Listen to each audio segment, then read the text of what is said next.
If you have blood pressure above 130/80, this is an urgent message that could save your life. A groundbreaking discovery.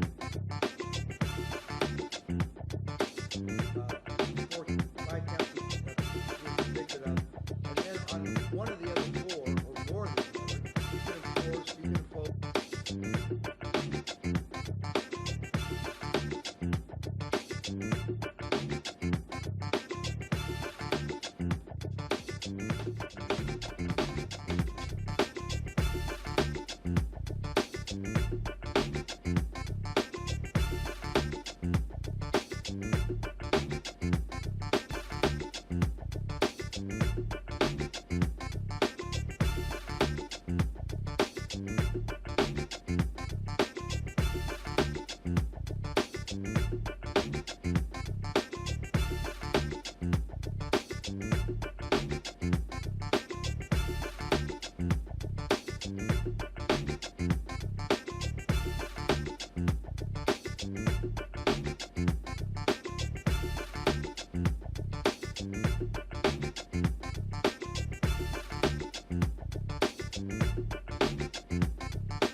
Support this man, Black Media. He makes sure that our stories are told. Thank you for being the voice of Black America, Roland. Stay black. I love y'all. All momentum we have now, we have to keep this going. The video looks phenomenal. See, there's a difference between Black Star Network and Black-owned media and something like CNN. You can't be Black-owned media and be scared. It's time to be smart. Bring your eyeballs home. You dig?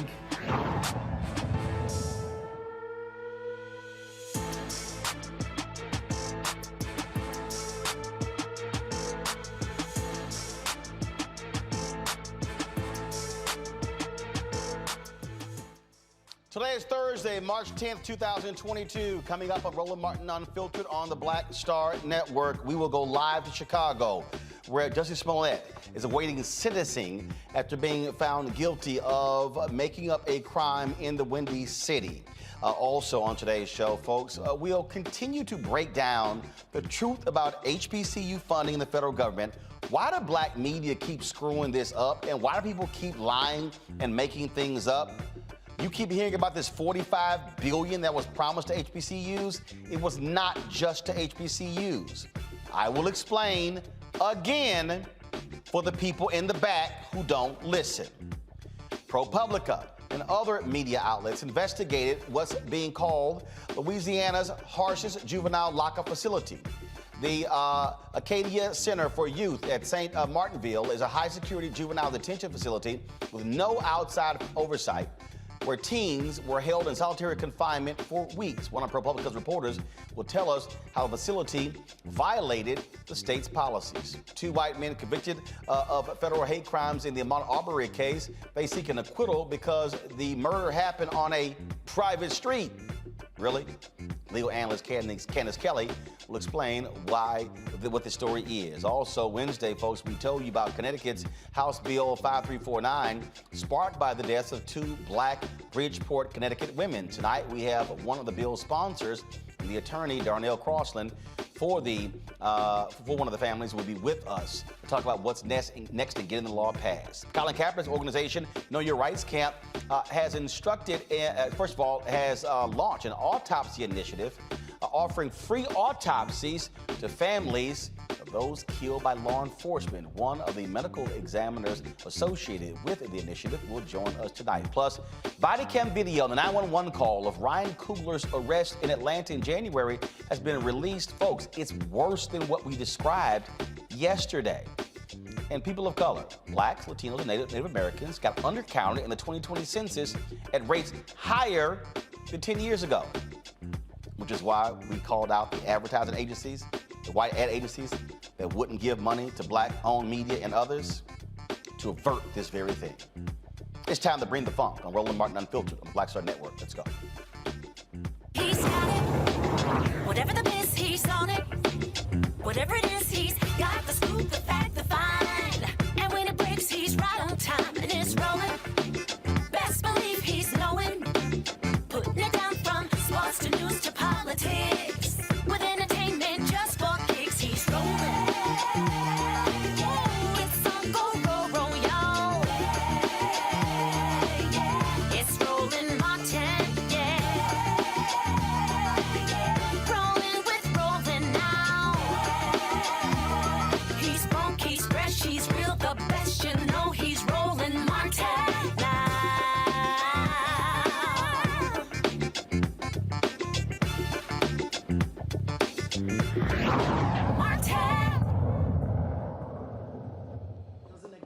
Folks, this is a live look in the Chicago courtroom where Jussie Smollett is awaiting sentencing in his case. It has been going on for several hours. A little bit earlier, his lawyers tried to get to overturn the conviction, stating that a variety of things, including double jeopardy, because it had previously been adjudicated. The judge rejected that, said he indeed got a fair sentence. Let's listen to what some of the lawyers are saying. Are before February 15, 2019. Why is that important? It's important because on February 15, 2019, the Oshundaya brothers, according to testimony, confessed allegedly to this incident. And that was the day detectives let them go and began the investigation on Mr. Smollett.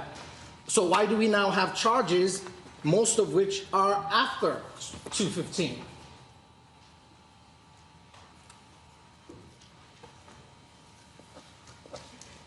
Judge, the second point I'll make is we're asking you to adopt the previous sanctions. Mr. Webb tries to dress it up like a forfeiture. Call it what you want.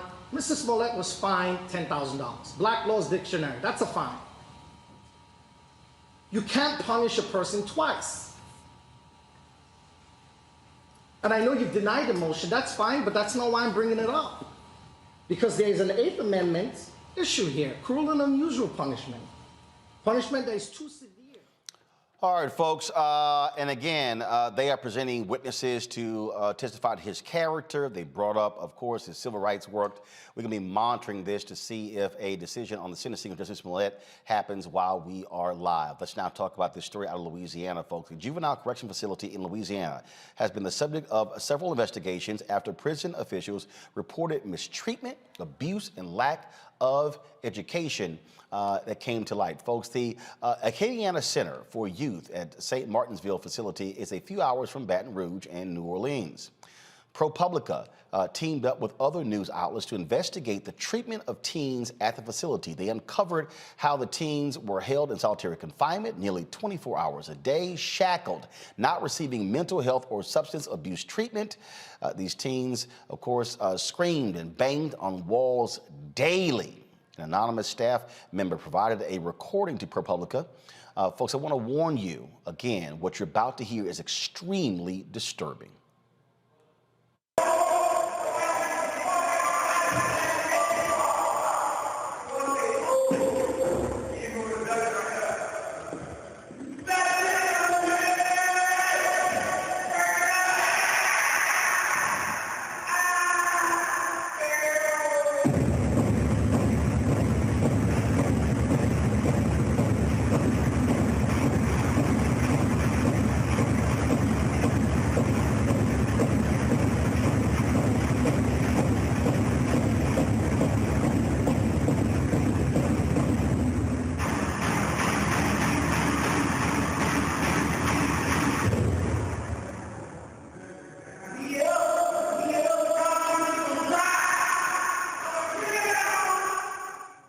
Joining us from New Orleans is Annie Waldman from ProPublica. She's in New Orleans. Annie, glad to have you on the show. How long did y'all report this case? Just walk us through what else y'all discovered. Roland, thank you so much for having me on. So we actually spent the past 4 months looking at this story. And what we found was that over the past year or two, there's been a wave of violence and escapes at juvenile facilities across Louisiana. And state officials were trying to figure out some way to, handle it. And so what they did was that they quietly and somewhat secretly opened this new facility in a 24-cell jail where they could hold the most troubled teens in their care. But what they ended up doing was creating a powder keg. And you went over some of the details of what we found, but let me just read them back to you.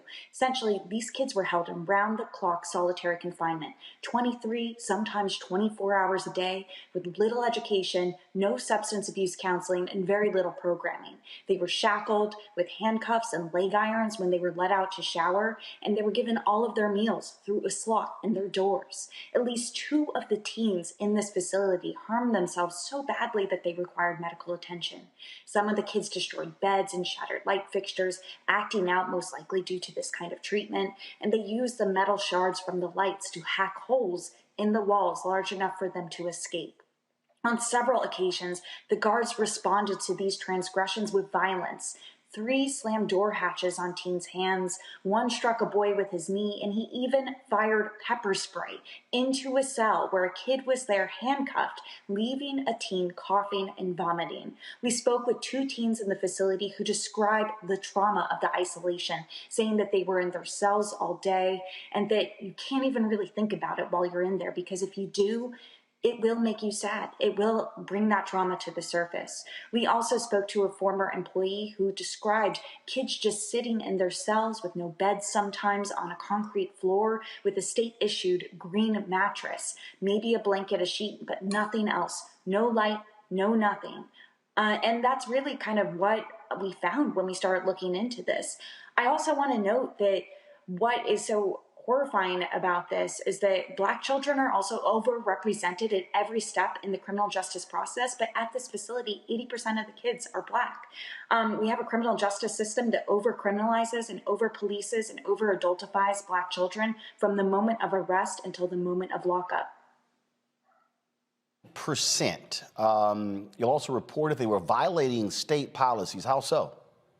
So essentially, they're not supposed to use solitary confinement on kids for more than 12 hours a day. And these kids were sometimes being held in there for 23 hours at a time, sometimes even more than that.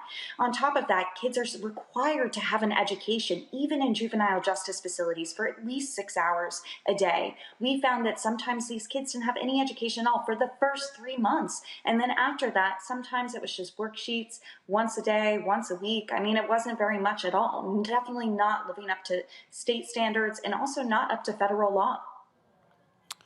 What has been the response of Louisiana? First of all, we're talking about a state where they have had heinous treatment for decades when it comes to inmates. So what Louisiana has started to do is actually just last week, as we were reporting out this story, one of the state senators that we interviewed for our story, Royce Duplessis, he actually introduced a bill that would limit solitary confinement to only 4 hours, and there would be a lot more support and programming for kids while they were in the cells. They would be able to see mental health counselors. They would be in touch with their families. So really, it seems like it's a drastic difference from what is happening right now. That bill has just been introduced, and it's going to work its way through the Senate. We also heard from the governor, who said he was very concerned about the treatment of kids in the facility as well. How did they not know? It's a good question. So essentially what happened was that the Office for Juvenile Justice of the state, they wanted to find a way to deal with these kids that they, could not handle in the facilities very quickly. And so they put this together in a course of just a couple of months. It doesn't seem like they informed any of the juvenile judges about this. They didn't inform any of the parents that they were transferring their kids from these more rehabilitative dormitory-like settings into this very prison-like setting. They didn't inform the lawyers about this as well. So oftentimes the lawyers wouldn't even know where their kids were at. I mean, it's shocking the amount of secrecy, quote unquote, which is what advocates have called it, the state has kind of been operating under when they opened up this facility. So that's it? The governor expresses concern? That's it? At this point, I mean, we're hoping, it's only been a day since we published this, and as an investigative reporter, I believe that impact is the most important thing we can get from our reporting. So we're hoping that there are other politicians across the state and who might take this up and do something about it. Absolutely stunning. Well, this is one of the reasons why reporting matters. The amount of time that y'all spent on it. I tell people all the time, look, this stuff doesn't happen in a day or two. It really takes a lot of digging. So absolutely great reporting by ProPublica. Folks, please go to ProPublica's website and check out this critically important report. Annie, thanks a lot. Thank you so much. I'm going to bring in my panel right now, Dr. Larry Walker, Assistant Professor, University of Central Florida, Reese Colbert, founder of Black Women Views, Dr. Greg Carr, Department of Afro-American Studies at Howard University. Greg, I'm going to start with you. Louisiana, as I said, if people want to understand when we hear these stories about Guantanamo Bay, we hear these stories about how people are treated in prisons in Egypt, Iraq, Iran, other places. Yeah, I think you can put Louisiana in the same category. Well, yes, we should. In fact, we should put it there first.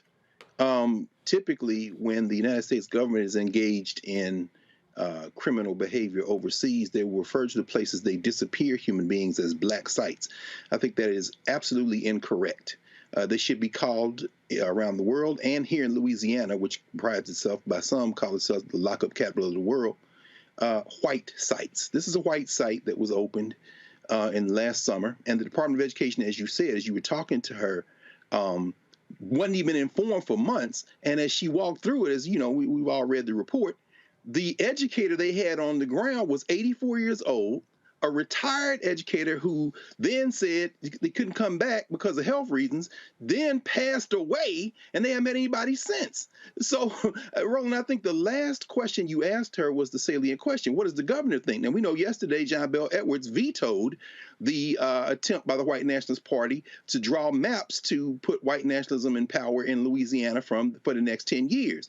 And, of course, we're going to see that in the courts. The White Nationalist Party in Louisiana is 3 seats short of a supermajority in that state. They have no intention of reform. This is a battle that we're going to have to fight by doing exactly what you're doing, and it's leading the broadcast tonight for a reason. This has to be made public. Yeah. Absolutely shameful in this, Reese. Again, we're talking about this is juveniles. People need to understand, this is the same state where the case went all the way to the Supreme Court in terms of sentencing juveniles to life in prison. Yeah, and the crazy part about it is, we have a tendency to, in our society, I won't say this is a Black thing, but in our society, to look at people in jail as though you did the crime, now you got to pay the time. But when you're talking about juveniles, even if you feel that way about adults, which I don't think is appropriate in most cases anyway, but when you're talking about juveniles, the whole point of juvenile detention is to actually rehabilitate, and so that they go on to live productive lives. It's not to throw them away in a cell and lock the key. And what this method of detention is doing is it's actually exacerbating the mental health issues that a lot of these kids are coming in there with. One kid in the story went in there because he stole a car. And so in bouncing around a bunch of different detention centers, he ended up in this place in solitary confinement. And so when you hear that gut-wrenching audio of these kids, yelling out, crying out, it's torture.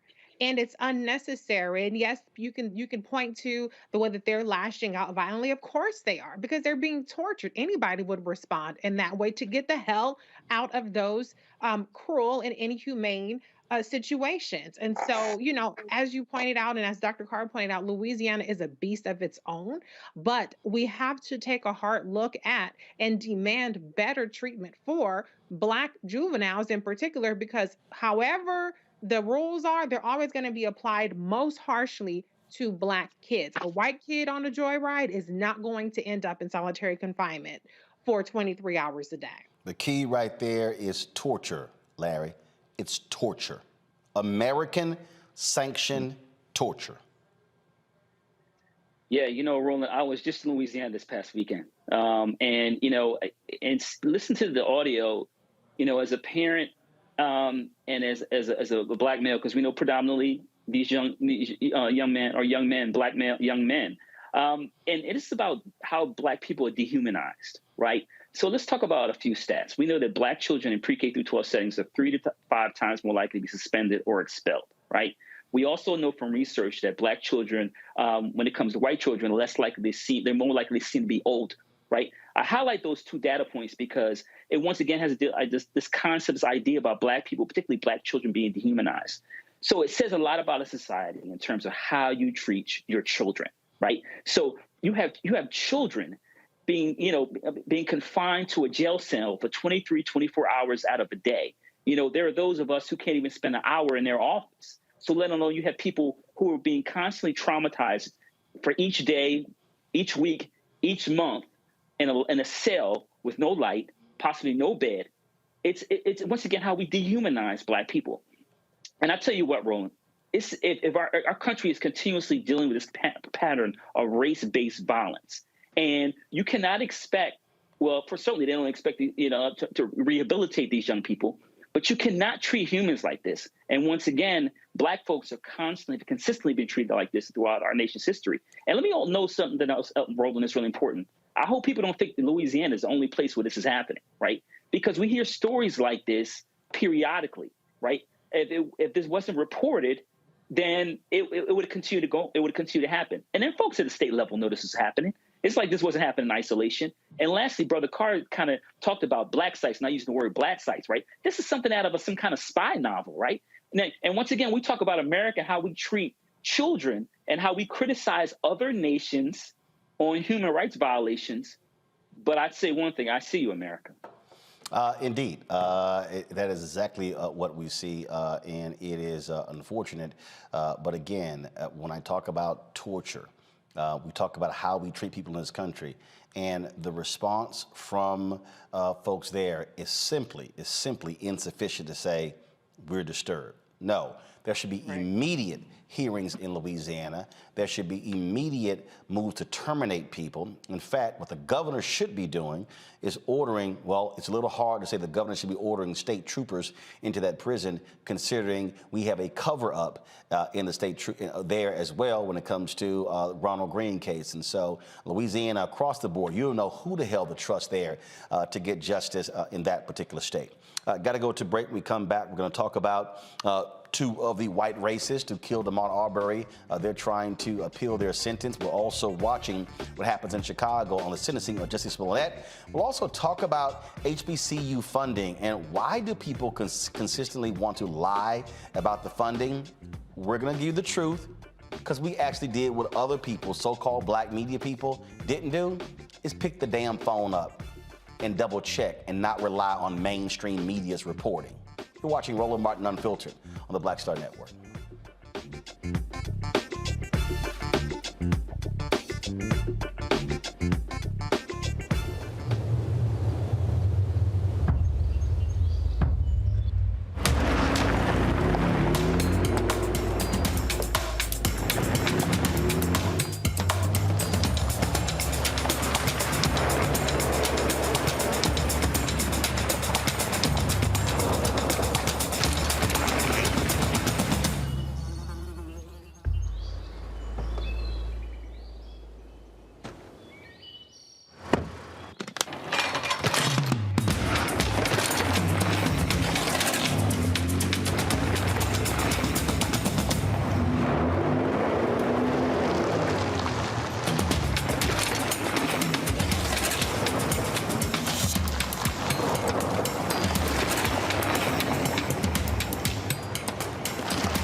Don't you think it's time to get wealthy?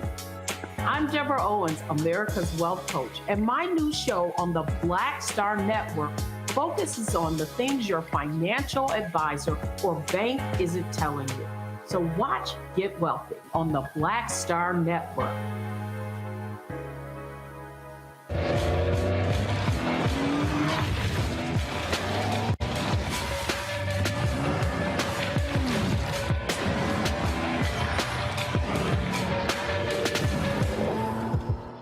Pull up a chair, take your seat at the Black Table with me, Dr. Greg Carr, here on the Black Star Network.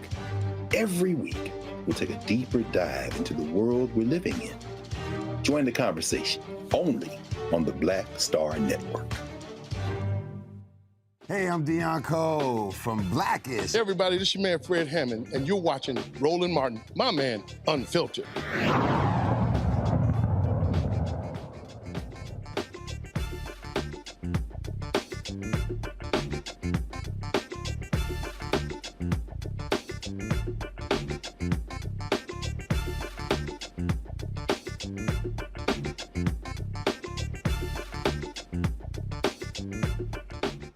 The father and son convicted of federal hate crimes connected to the death of Ahmaud Arbery. Yep, these white racists, they want their convictions thrown out. Yesterday, lawyers for Gregory and Travis McMichael filed for acquittals, claiming prosecution did not provide sufficient evidence for the conviction and the crime, quote, didn't happen on public streets. Really? Legal analyst Candace Kelly joins us right now. Candace, glad to have you on the show. So, explain this. What is this? What the hell is this? You know what? That's what everybody's asking. What exactly is this? You know, this is an argument that the defense attorneys are making just for father and son, not William Roddy Bryan, just for Gregory and Travis McMichael, saying that on these streets, they're saying that these streets were not actually federally or state-run streets. In this 43-page document to appeal this conviction, what they said was that back in 1958, Scintilla Shores, the developer, he declared that this was not a public place where people should live. But even the document itself says that the county comes in and fixes the drainage, that the county and the state comes in and answers questions about mosquitoes and takes care of mosquito problems. So, I mean, there have been situations where the county has been involved with Scintilla Shores and fixing the streets. So it's really just a game of semantics. What they're saying is that if this is a public street, it has nothing to do with the feds, and that the civil rights violation should not stick because this was not any protected place where anybody should have been allowed to run and protected by the federal government because it was a private street. You know, this is actually an argument that they brought up during the court case. It didn't stick. I don't think it's going to stick now. The jurors, they saw through this, and this is why, Roland, these three men were convicted. So were there signs posted saying, hey, you cannot drive down this street because it's private? I mean, there are private streets, but if they're making this case, what they're trying to say, he was trespassing on a private street? Exactly. They're saying that this was a private street, but there were no signs. There was nothing indicating in this neighborhood that this was private. And in fact, as I said, when there were problems, they would call the county, they would call the state. In essence, they would call the government. And it's the government who brought these charges, which is why none of it makes sense. All the things that you're indicating in terms of someone who lives in a property or in a neighborhood that is private, it is designated as so. It would have a gate. It would have a sign. The people would, in effect, know that this is what it was. It seems after all this was said and done, even the attorneys and the McMichaels didn't know that this was actually private property as they are claiming, because it is not. You might have one thing on paper. You might have the developer saying that I want this to be private. But if you are treating it like it's public and everybody recognizes it as it's public and the state is treating it as it's public and that it's coming to fix things and answer calls, it is public by default. Quite interesting there. While you're here, I got to ask you this here. We're following the Jussie Smollett case out of Chicago, and literally the sentencing hearing is still going on. I saw some of it earlier, and there was something that his lawyer said that I found to be quite interesting. They said that the case had been adjudicated, that the charges had been dropped, they had agreed to community service restitution, and then after this special prosecutor comes in to examine it, then they file literally the same sort of charges. They argued double jeopardy, and the judge rejected it, but they went through this whole deal and said, wait a minute, the case has been adjudicated, why are we back here? Do you think if he gets, first of all, he's been convicted, they're going through sentencing, but the arguments they laid out, does he have a good appeal? Oh, I think he has an amazing appeal. I don't see why we are here. Now, I'm not saying that the evidence that he brought to court held up and that I believe Jussie Smollett. But let's talk about Cosby, right? That was a procedural process, and that's why he got off. There was a mistake that was made.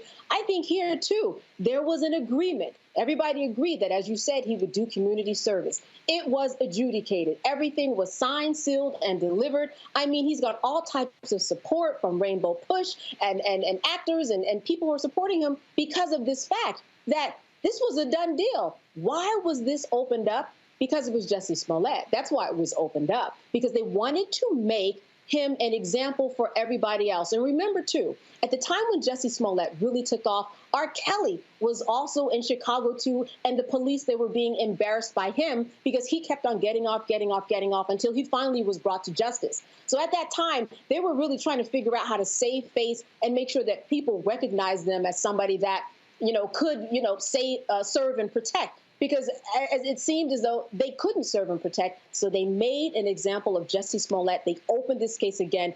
This is an amazing case for an appeal. I myself don't even see why we are here, Roland. This was actually the quote here. His attorney said that the charges were dropped. There was an immunity type agreement in which charges were dismissed in exchange for 15 hours of community service and a $10,000 payment. And quote, he was promised not to be called back into court, but that was exactly what happened. And not only do they want him to be sentenced to jail time, prosecutors now want him to repay $130,000.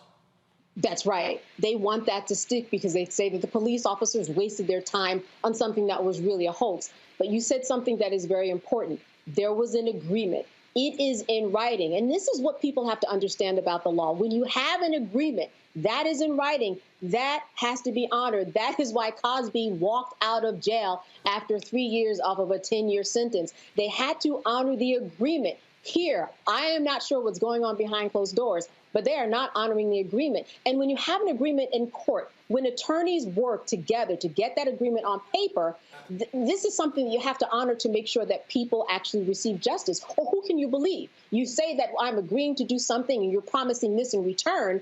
Why are you lying to me? And that's what's going on here. They have, in effect, lied to Jussie Smollett. You can't have that in the justice system. It won't work. And Candace, to your point, what a lot of people didn't realize, even in the Cosby case, the prosecutor struck the deal and said, I will only strike this deal if you testify in the deposition. The only reason we are aware where Cosby admitted to giving drugs or quaaludes to women is because of the deposition. If there's no deposition, you don't have the testimony. That was what he said. I will only strike this deal. You are required to testify. What happened? Cosby testified for 3 days in the deposition. Then they actually struck an agreement, and then it was sealed. And so when it got overturned, that's what the Supreme Court wouldn't look at it. The Pennsylvania Supreme Court said, you have to, the next DA can't just undo the other deal because he testified, gave a deposition because of the agreement.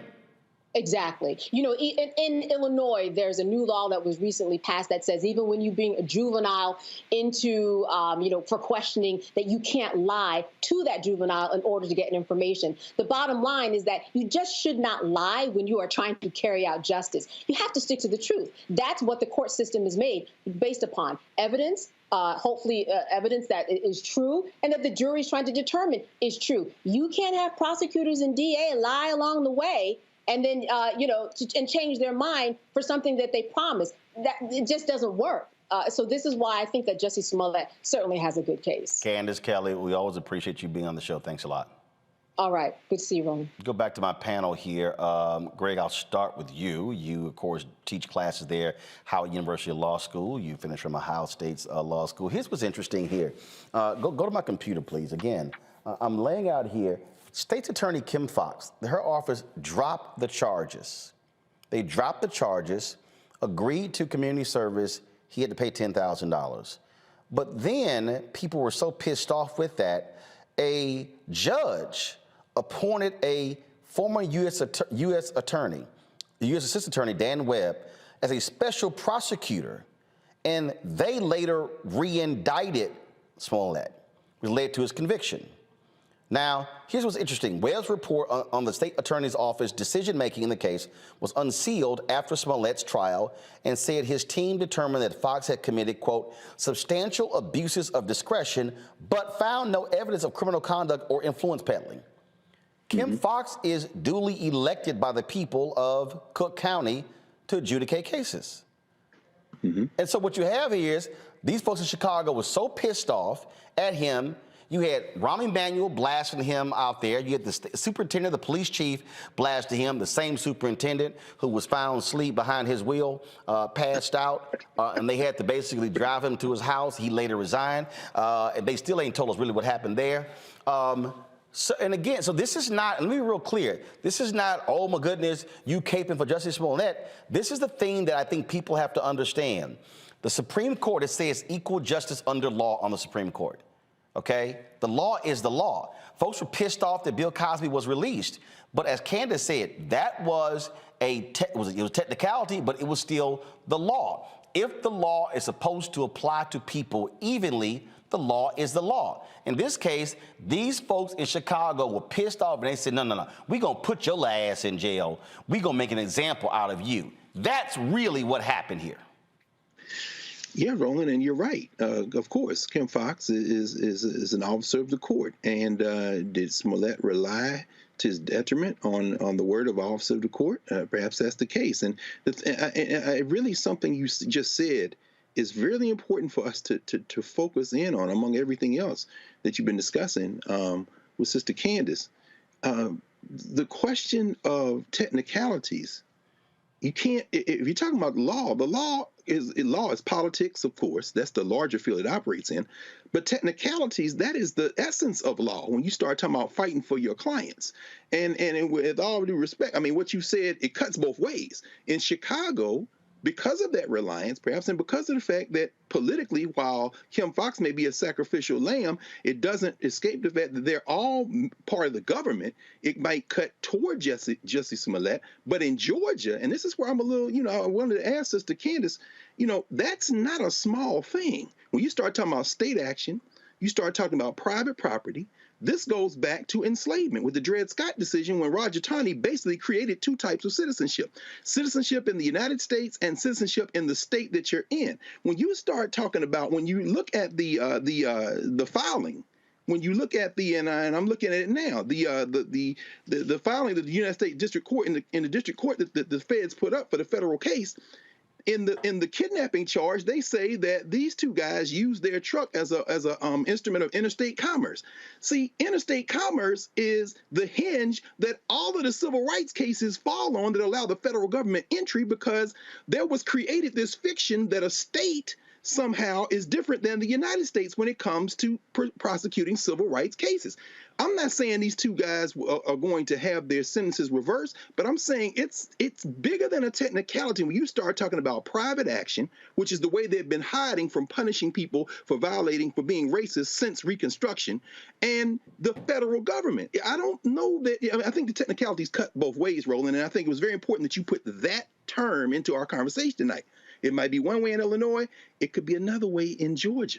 But here's what I need people and to remember something, Reese. When Wanda Arbery went off on Kristen Clark and the federal prosecutors for striking that plea deal. First of all, the plea deal was her attorneys were apprised of it the entire time. They told me that. So her attorneys were aware of that. Here's the thing that people, and there were black folks who were just dragging Kristen Clark because people wanted to hear guilty. Here's what they all missed. First of all, they admitted guilt. Two, it would have been found guilty. But here was the third piece. The third piece was they could not appeal their plea. Right. So, in this case, they are appealing their plea. Not saying to be successful, it could very well fail. But the point is, what they did, but the part of the plea agreement was, you are going to serve 30 years after your state? And people are like, well, no, they should go to this. Because part of the deal with the one Arbery, she wanted them to go to state prison first because that was considered to be more heinous than federal. But the difference was they could not appeal the sentence. That is important, an important distinction. Absolutely. And, you know, as Dr. Carr says, it cuts both ways. Do you want the moral victory of saying they were convicted, or do you want the moral victory of having their asses locked away for 30 years, no matter what, with no benefit of appeal, because they're even appealing their state charges? So, you know, that was her judgment call to make. Parents or, you know, families of the victims are empowered to reject or to want to fight against the plea deal, and that's what she did. But, you know, then this kind of prolongs the situation, and it does, I think, add anxiety to the fact that, you know, the technicalities, which is no small thing, as Dr. Carr pointed out, could reverse what appears to be accountability, at least for the moment. But on the other hand, technicality and politics go hand in hand. And so, in the same way that the politics didn't serve the technicalities for Jussie Smollett, the politics may not serve the technicalities for the McMichaels murderers. So we'll have to see how that plays out. But I think the bottom line that just strikes me, and I'm assuming we'll hear the verdict at some point this evening. It's already been 4 or 5 hours. This has been going on for what should really be a misdemeanor. You know, the thing that's just most striking to me as a former Chicago resident, talking about Kim Foxx came to be the state's attorney because of the Laquan McDonald cover-up with Jason Van Dyke. That's where the priorities of the Cook County voters are with. Stopping police brutality, stopping cops from getting out of a vehicle and shooting a Black person 17 damn times. That's where the priorities are, not with Jussie Smollett and whatever happened in this situation, whether you believe he made it up or not, whatever the situation may be. I don't think that that's where the priorities were. I was a Chicago resident at the time, and if I were still a Chicago resident, I would say move the hell on. We done been through a whole ass pandemic. We got a whole new president. There's a whole nother ass war going on overseas. And today in the city of Chicago, for 4 hours and counting now, they have been talking about this old ass washed up case that had already been adjudicated. It's ridiculous. Larry, it's a low-level felony. That's what it is. It's a low-level felony. And with Kim Foxx's office, before they said, this is why we plea bargain these things all the time. They said, these don't go to trial. That's right. Yeah, I mean, this is kind of reminiscent on money, power, respect, right? You know, I mean, if he wasn't a celebrity with power, we wouldn't be having this conversation. We wouldn't even know anything about this case, right? And, you know, obviously agreed to with, you know, the community service hours and to pay the fine. Like I said, we shouldn't be having this discussion. But, you know, Dr. Carr talked about, you know, being elected officials, but also talked about politics, right? And it's something that I know really well. But, you know, in terms of how when political figures or other people with a perceived power get involved in incidents that should have been resolved, obviously this was resolved months ago and was resolved. This, once again, bubbles back up, and here we are having this conversation again. You know, you talked about Kim Foxx being elected and you know, coming and making a decision, you know, an agreement with the parties. And then here we are, you know, several months later dealing with this issue.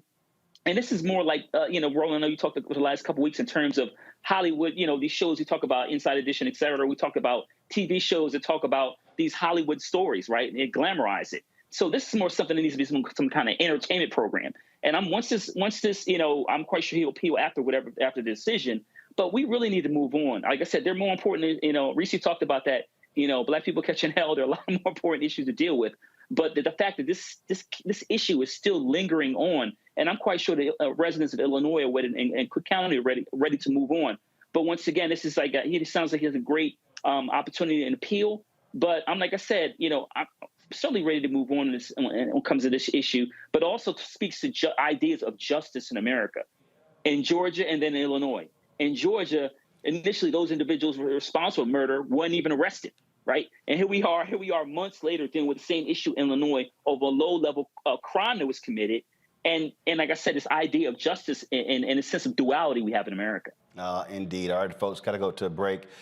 When we come back on Roland Martin Unfiltered, Vice President Kamala Harris is in Poland. We'll show you what she had to say today. Also, we'll talk HBCU funding as well as efforts to change a law in Connecticut that notifies family members when one of their loved ones has passed away. You're watching Roland Martin Unfiltered right here on the Black Star Network. Don't forget to download the Black Star Network app. We want to get to 50,000 downloads. Apple phone, Android phone, Apple TV, Android TV, Roku, Amazon Fire, Xbox One, Samsung Smart TV. Also, please join our Bring the Funk fan club. Every dollar you give that goes to support our show makes it possible for us to do what we do. We want to thank so many of you who have contributed to our show, joining our fan club. Our goal, of course, is to get 20,000 of our fans contributing at least $50 each. That's $4.19 a month, 13 cents a day. And I had somebody on my Instagram account who said that I had a wrong business model. I told the dear brother, I said, well, because he said you should be going to a subscription model. I said, brother, not everybody can pay a monthly subscription. So the reason I purposely did this is because there are people who have supported us. I'm looking at right now people who have, I'm looking on here. And so you take, for instance, April Wright gave us $50 on Zelle. Gail Newcomb, $50 on Zelle. Tracy Ann Miller, $50 on Zelle. But Tanya Murphy gave us $5. Here's the deal. Benjamin Walker gave $50. Warren Smith gave $150. Anthony Hegler gave $5. Andre Morgan gave $10. Frank Steed gave $25. Joanne Turner gave $100. Denise Miller gave $25. Karen Monique gave $5. Sally Cameron gave $10. LaSonia Michelle gave $10. Lakita gave $50. Pamela Johnson gave $50. Rudolph Blake Banks gave $50. Cirillo Paulo gave $10. The reason we do that, folks, because some of our people can't give $50 or $100 or $200. If I charge people $5 a month for a subscription, that's $60 a year. What if that person says, man, I want to support you, all I got is $5. Let me put $5 on it. That's why we do this. And that's why I purposely chose not to go to a subscription model. So don't think for a second I'm not aware of the model. I purposely did it because there's some of our people, all they got is $1. But they said, my dollar matters. And so Cash App, $RM Unfiltered. PayPal is R Martin Unfiltered. Venmo is RM Unfiltered. Zelle is Roland at RolandSMartin.com. Roland at RolandMartinUnfiltered.com. You can also send a check or money order to, and I'm going to tell you how I love my people. Literally, I think out of all the checks people have sent us, maybe 2 or 3 didn't go through. But folks are real with this thing. So P.O. Box 57196, Washington, D.C. 20037. P.O. Box 57196, Washington, D.C. 20037. And just in case y'all think I'm not joking, literally on my kitchen table right now, I got a stack about that thick of money orders and checks. So there's a whole bunch of folks still old school. But last I checked, old school still count the same as new school. We'll be right back.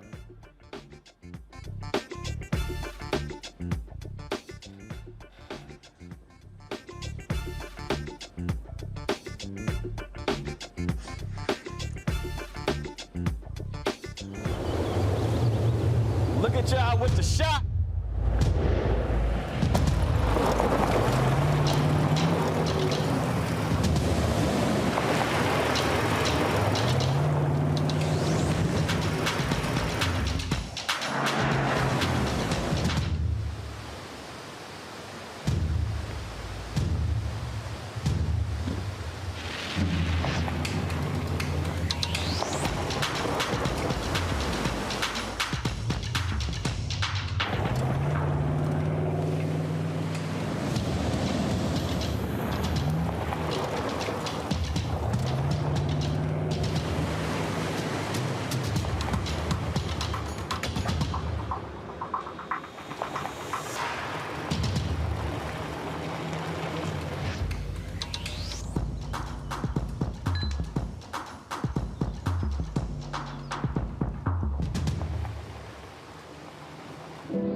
Put 10 in here? 10, and you don't come out till you die. And you eat him, you hoop 10. Oh my God.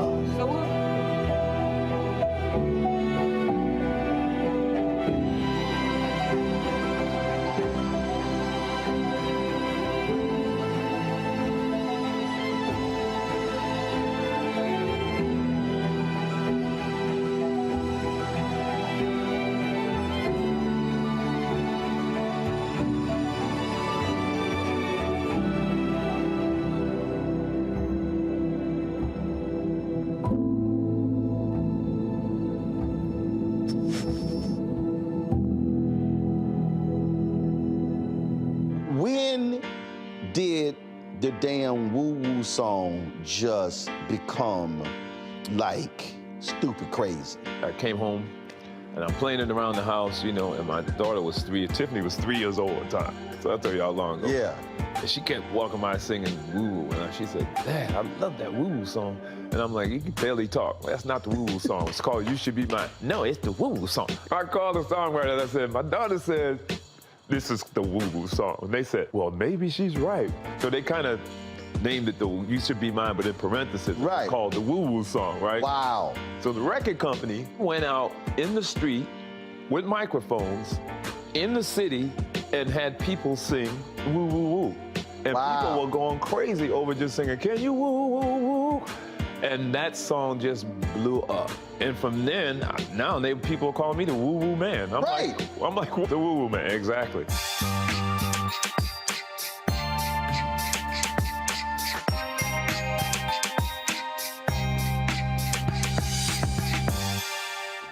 My name is Charlie Wilson. Hi, I'm Sally Richardson Whitfield. And I'm Dodger Whitfield. Hey everybody, this is your man Fred Hammond, and you're watching Roland Martin, my man, Unfiltered. Wednesday, we told you about Connecticut's Judiciary Committee hearing for HB 5349. The deaths of 2 black women sparked the bill. Of course, we're talking about Lauren Smith Fields and Brenda Lee Rawls. They died on December 12, 2021. Neither family was notified by any Bridgeport official of their loved ones passing away. The bill will require police to notify the family within 24 hours of the discovery of death or document the reasons why the family or next of kin hasn't been notified in that time frame. Joining me now from Bridgeport is State Senator Marilyn Moore, a co-sponsor of the bill, as well as the family attorney for Lauren Smith Fields, Darnell Crossland. Glad to have both of you on the show. Senator Moore, first and foremost, I mean, it was crazy when we first got the details of Lauren's death and then Brenda's death, and no one told the family. I mean, that's just outrageous. Not only is it outrageous, it's shoddy police work, incompetence, and insensitive. And what it still amazes me that the officers in Bridgeport act as if, okay, fine, no big deal. I mean, days gone by, people worrying about their loved one. Well, you need to know the history of Bridgeport, that so much of this is commonplace here. Disregard for Black lives, brown lives, the police disregard for following the law. This law that they've put in place in House Bill 5349, it's common sense that when someone dies, you would notify the family. It doesn't take a degree. It doesn't take any special education. It just takes common sense and a love of the people and concern for people. What the bill does is added some clause to it and put a penalty that if they don't do it, they could lose the certification. So we have a police chief who's just left to got out of jail for cheating on a test. We now have a police chief that's been assigned that's not qualified, and low morale in the police department. So it's a bigger problem. But when you bring it down to Senator Moore, hold tight 1 second. I need to go live to Chicago for the sentencing of Jussie Smollett. Let's go live to the courtroom. Any sentencing judge could do to you that can compare to the damage you've already caused to yourself. So who is Jussie Smollett? Who are you? And how, out of all people in the world, did you get to be here, sitting in the courtroom in Chicago at a sentencing hearing, convicted of faking, hoaxing, racial and homophobic hate crimes? How in the world did this happen? Well, there are ironies in this case, and the ironies are many and they are profound. And I'm talking about the testimony I heard under oath from Mr. Smollett, corroborated in large part by the pre-sentence investigation. Mr. Smollett chose to take the witness stand, which of course is his right. He took an oath and he got on the witness stand, and the first thing he did was to introduce himself to the jury. He wanted the jury to know who he was, where he came from, what he was about. And I heard it on the witness stand, and I heard it corroborated today by the witnesses that came and testified on his behalf. There's no question, Mr. Smollett was born into a mixed-race family. His mom is an African-American woman. His dad was a white Jewish man. There were 6 siblings. And if you can say anything about this family, and we're talking about a very, very tight-knit family, a village that was always in sync with each other, that cared about each other, was completely, wholly supportive of each other, you know that this family knew about matters about social justice more than anything else. That's what the family stood for. It is part of the fabric of their existence. I know that Jussie Smollett grew up knowing to be sensitive to matters about racial discrimination, any kind of discrimination, any kind of social injustice. And as a matter of fact, I'm learning more about it as we're going on in the letters I've been receiving and the testimony I've heard today. He's been doing this all his life. He doesn't just talk the talk, he's walking the walk. He's out there, he's advocating. He's involved in the community. He cares deeply about social justice issues. And for you now to sit here, convicted of hoaxing hate crimes, racial hate crimes, and homophobic hate crimes, the hypocrisy is just astounding. I don't know where to begin. I'll remember one thing that will always stick in my mind, and I've been involved in so many trials over the years, but something happened in this trial that it was remarkable, and it talks about your sensitivity to issues of social justice. You're on the witness stand. You're being cross-examined. Your liberty is at stake. It is your criminal trial. Mr. Webb is winding through some things on cross-examination, and he's going through some social media communications, and whether it was Instagram or chat or text, a little quibbling about that, that doesn't matter. But Mr. Webb found a line that he wanted to confront you with, and he said, "Didn't you say," and he used a word starting with the letter N, "meet me at this place at this time," and I'm paraphrasing. And rather than just answer the question, which is what a witness is supposed to do and expected to do in their criminal trial, you stopped the proceedings. You said, "Mr. Webb, out of respect for all the African American people in this courtroom, you should not be using that word." And I was amazed. But it showed, and I'm not talking about the parrying and the gamesmanship that may go on between a prosecutor and a witness on the stand. That's not why I'm telling this, recalling this event. But what I'm talking about is how sensitive you were to any kind of slight, that anybody, if the wrong words come out of somebody else's mouth, you're going to get up and speak up and complain about it. And make sure that they know that they're not behaving the way you're supposed to behave. So you know better than anybody else that these are serious matters. They're serious to you. They're clearly serious to you and as your whole family. And for you to be here now, convicted of these hate crimes, it's just astonishing. Faking hate crimes. So why did this happen? That's a good question. I think that's the question on everybody's mind. There's some conjecture you did it for the money.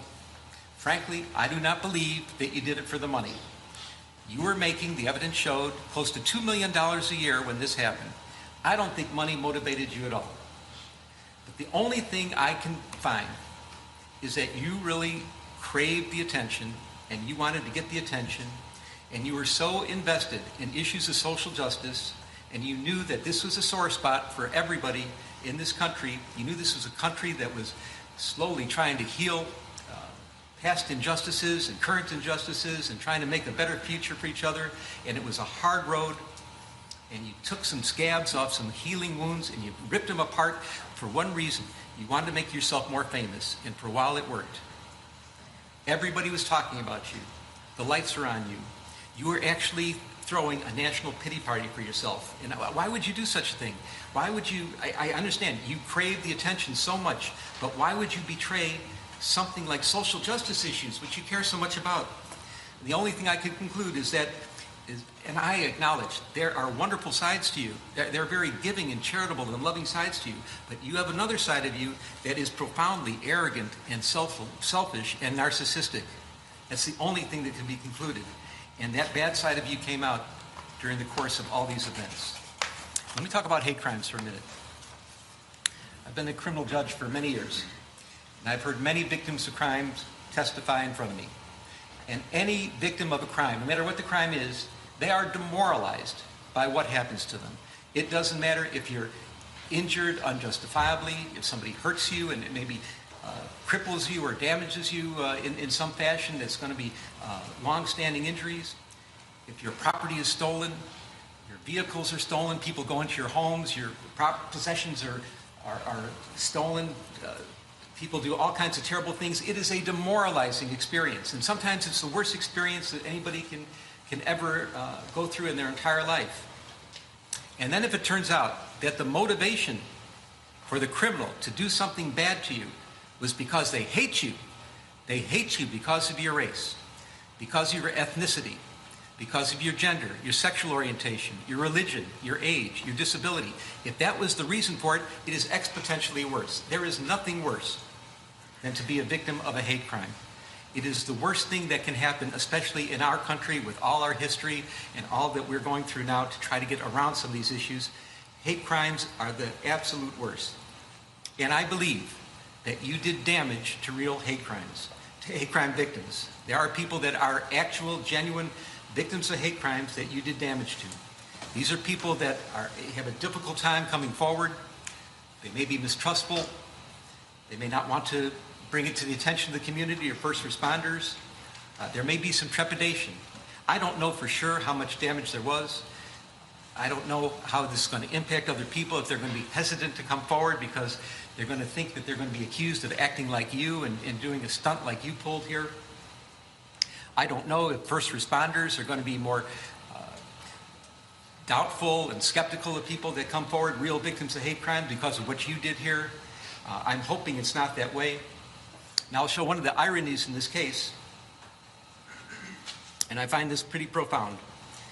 I got letters from people that advocate about victims of hate crime their entire lives. They devote their lives to this. I'm talking in particular Derek Johnson, president of the NAACP, Reverend Jesse Jackson, he's an icon here in Chicago, no introductions necessary. They devote their whole lives to addressing issues about social injustice and hate crimes. And they are here today asking me to show you mercy. And I take that seriously. I find it profound. I take it seriously. And I know that they're in a better position than myself to educate the public about that topic, about the damage you've done to real victims of hate crime.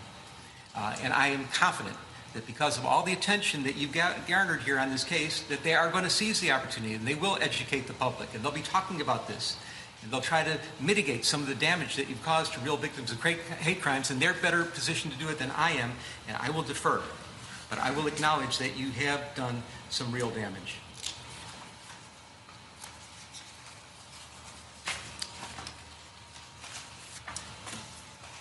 I want to talk about your premeditation. Again, I've been a criminal judge for many years, and I know that people end up where you are right now, awaiting sentencing on their criminal trial. And how did they get to court? How did that happen? There's some people that wake up in the morning, they have no intention of doing anything wrong. They're not looking to do anything criminal. That's the last thing on their mind. But there are crimes of impulse that happen. Road rage, a barroom fight, bumping into somebody, words are exchanged that somebody finds insulting, and sometimes weapons are available, and the results can be horrific, and they can be permanent. And people are sitting here and they're wondering themselves, how did I get here? I wasn't looking for trouble, but trouble just seemed to find them, and crimes and impulse. And when I'm saying that I have to put the person and the crime together and try to mix them and understand who it is that committed this crime within the sentencing range, and that's part of my job to do, I consider how the person got here. So, but this is not a crime of impulse. There are also crimes of opportunity. Walking down the street and somebody they left the keys in the car with the motor running, and they take the car. Or they're in the department store and they see someone put the credit card on this side and they go to adjust their baggage on the other side and grab the credit card. Those are crimes of opportunity. They didn't wake up thinking they're going to commit a crime, but something just looked too tempting to them. They use very bad judgment, and then they get in trouble, they get caught, and here they are. But then there are crimes of premeditation. Mr. Smollett, that's what you are all about here, crime of premeditation. You did wake up in the morning thinking you were going to do something bad and something wrong. And I know more today about this than I ever did before, that there are some wonderful things about you. And I know how people, they cherish you, and they cherish your relationships, and they cherish the good works that you've done. And they love you sincerely and deeply. And they're not faking, they're not lying when they talk to me about their feelings about you and the good things that you've done. But you had that dark side, and this is what happened here. You premeditated this case to an extreme that's amazing. You wrote a script. The script involved words. You're going to encounter me on the street, yell out empire, N-word, F-word. You're going to hit me. You're going to beat me up. You're going to put bleach on me. You're going to put a noose around my neck. It's a script that you wrote. Now, it's not a good script, especially for Streeterville in Chicago. It's questionable, but it's a script that you wrote. You picked out the actors. You chose the Oceandero brothers. And why did you do that? Because you knew them. You trusted them. They idolized you. You're an established actor in a serious television production of Empire. They were kind of hangers on there. They're trying to get jobs as extras, maybe a little speaking part here and there, but you were mentoring them. You were helping them. They wanted your advice. They would do anything for you. They thought you were one of the greatest people in the world to know and that you could help them in their careers. They're in great shape. They gave you a little advice about diet and exercise, but they idolized you and they would have done anything for you. And you chose them because you knew that you could trust them, that they were loyal to you. You paid them in advance by check. Not necessarily a good idea, but it was your idea. It was part of the plan that you would pay them in advance, and the check was out there. The check was shown into evidence. That was part of your premeditation. You chose a date. You chose a time. You chose a location. You had props procured. You gave them a $100 bill and had them get the supplies. What are the supplies in this case? Get masks. Nobody should see you. We're going to say that you're white, but obviously the Oceandero brothers are not white. We're going to cover your faces in masks. We're going to have a red hat because that's going to indicate MAGA country. We're going to get a rope that we're going to use as a noose. We're going to procure some bleach. You're going to have the supplies. And you had all that together, and then you did rehearsals. You picked them up and you did drive-bys. You drove around and around the block. You picked them up in Lakeview in their neighborhood, and some distance away you went to Streeterville where you were living, and you showed them. You're going here, you're going there, and you're going over the lines. You're going over the script with them so they would memorize the script. You're indicating which brother. You're the one that's going to hit me. You're the one that's going to put the noose around my neck and pour the bleach on me. This was planned. This was premeditated to the extreme. And I find that your extreme premeditation in this case is an aggravating factor today. Let's talk about the incident itself. It's all set up. The Oceandero brothers are on board. Your plane is running late. Now, you had a chance right then and there to think, okay, I'm really late. I'm 4 hours late. This can't go down. It's freezing in Chicago. We're on the verge of a polar vortex. You might have just thought about it and said, you know, maybe it's not in the cards. Maybe the karma's wrong. I shouldn't be doing this. But no. You double down. You start communicating with the brothers through social media. Now, whether it was by texts or chats or Instagram, public or private, one way or another, you kept in touch with them. And there was some quibbling about the specifics about how you kept in touch with them, but they knew what time you were coming in, and now the time is pushed back to 2 o'clock in the morning in the freezing cold weather. It's double digits below zero at 2 o'clock in the morning. You have to have a reason to be out on the street. And the reason you chose is you come up with the story that you needed to get some eggs at Walgreens at 2 o'clock in the morning. If not that, you're going to go to Subway and get a sandwich and a salad and get something to eat at 2 o'clock in the morning in the freezing cold. You did one more thing.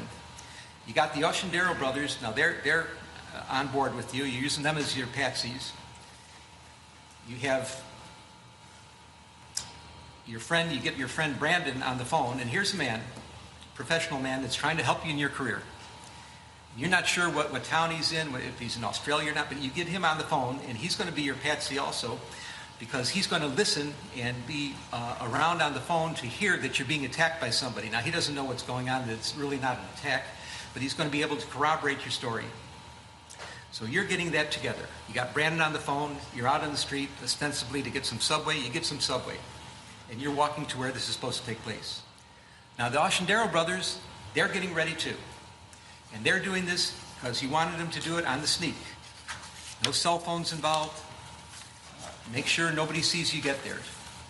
And what they think is some kind of clever way of getting there. They have an Uber pick them up from their home in Lakeview. They take the Uber to Old Town. It's a different neighborhood. They get out of the Uber and they get into a cab. Now the cab is supposed to go to Streeterville, but not to the scene where this is supposed to happen, a few blocks away. So nobody actually sees them get out of the cab, and this works out the way you want it to work out. So they get there a little early, they're walking around, they're sitting on a bench for a minute, but at 2 o'clock, the time that you said this is supposed to happen, at the place you said it was supposed to happen, at the moment you said it was supposed to happen, they appear. So you're talking to Brandon on the phone, you have your subway in hand, and they follow the script. Hey, Empire, word with the letter N, word with the letter F. There's a scuffle. They pour bleach on you. Brandon's listening to this. They attempt to put a noose around your neck during the scuffling. You're getting a little abrasion and scrape on your face. A car goes by, and the brothers take off. They leave. They never did get the noose around your neck. So what do? You gather your belongings. You get the cell phone. You're talking to Brandon. Hey, did you get jumped? Yeah, I got jumped. I got mugged. Did you hear what happened? You're trying to make sure that he heard the words that were spoken. You grab your food, and you took the noose that they never did get around your neck, and you put it around your own neck. I repeat, you put the noose around your own neck.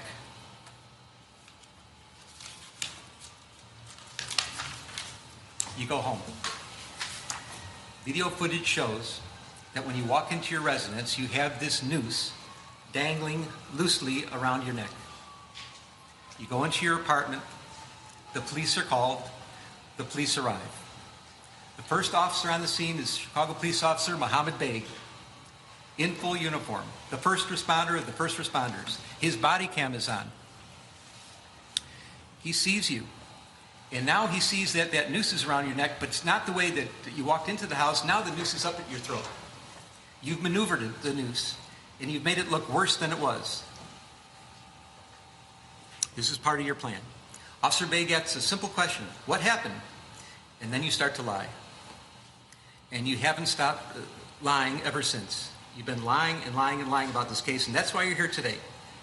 You want to fake an incident on the street, try to get some attention at work, try to have somebody else feel sorry for you. That would never have got you here. The problem was you lied to the police, and you caused all kinds of consternation. You caused a major investigation to take place, which got many people involved and caused great stress throughout the city and throughout the entire community here, and that's the problem. That's why you're here now. Those were the crimes you're convicted of. Not the shenanigans out there, but the lying about it, making it up, and that's why we're here now. You repeated your lies at the hospital. 6 counts were put together. The jury found you guilty of 5 of them. One was a little bit different than the others, and I understand that. Let me say, from my vantage point, and I was obviously here at every stage of this trial, I thought the jury's verdict was accurate, correct, wholly corroborated, but what could only be described as overwhelming evidence of guilt against you for lying. That's the crime you're here for, lying to the police. Well, Officer Beg took this very seriously. He said, that's a horrible thing that happened. And he started the process of a police investigation. Detectives got involved. You ended up at the hospital. All things were starting to happen, and this word got out. And you're not just any person. You have a little bit of celebrity about you. You were known in some circles as a very competent actor, a really good actor in a very serious television production called Empire, and people knew about this. And because you're a celebrity, and because you've been so active in all these social justice causes, and this is what is so unbelievable about this case, that you of all people are here convicted of hoaxing hate crimes. You who know better, who are out there in the world trying to be something for the good in social justice causes, that you ended up here right now like this. It's crazy. But you know people in high places, elected public officials. They reacted. You knew mainstream journalists. They reacted. You became the first page, your front page news. You're talked about in the halls of Congress. People are talking about making laws to prevent what happened to you to happen to anybody else. People on mainstream media are decrying what happened. What kind of country is this? How could they do this to Jussie? We know Jussie. He's such a gentle guy. He's the guy that was described to me by all the family and friends that I heard from today. And I believe that Jussie exists. But you use them as your patsies too. They were giving you the national pity party you wanted. They're putting you on the front page. All the attention is on you.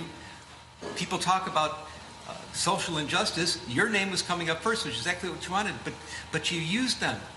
If anything, people in those positions, elected public officials, mainstream journalists, their credibility is everything to them.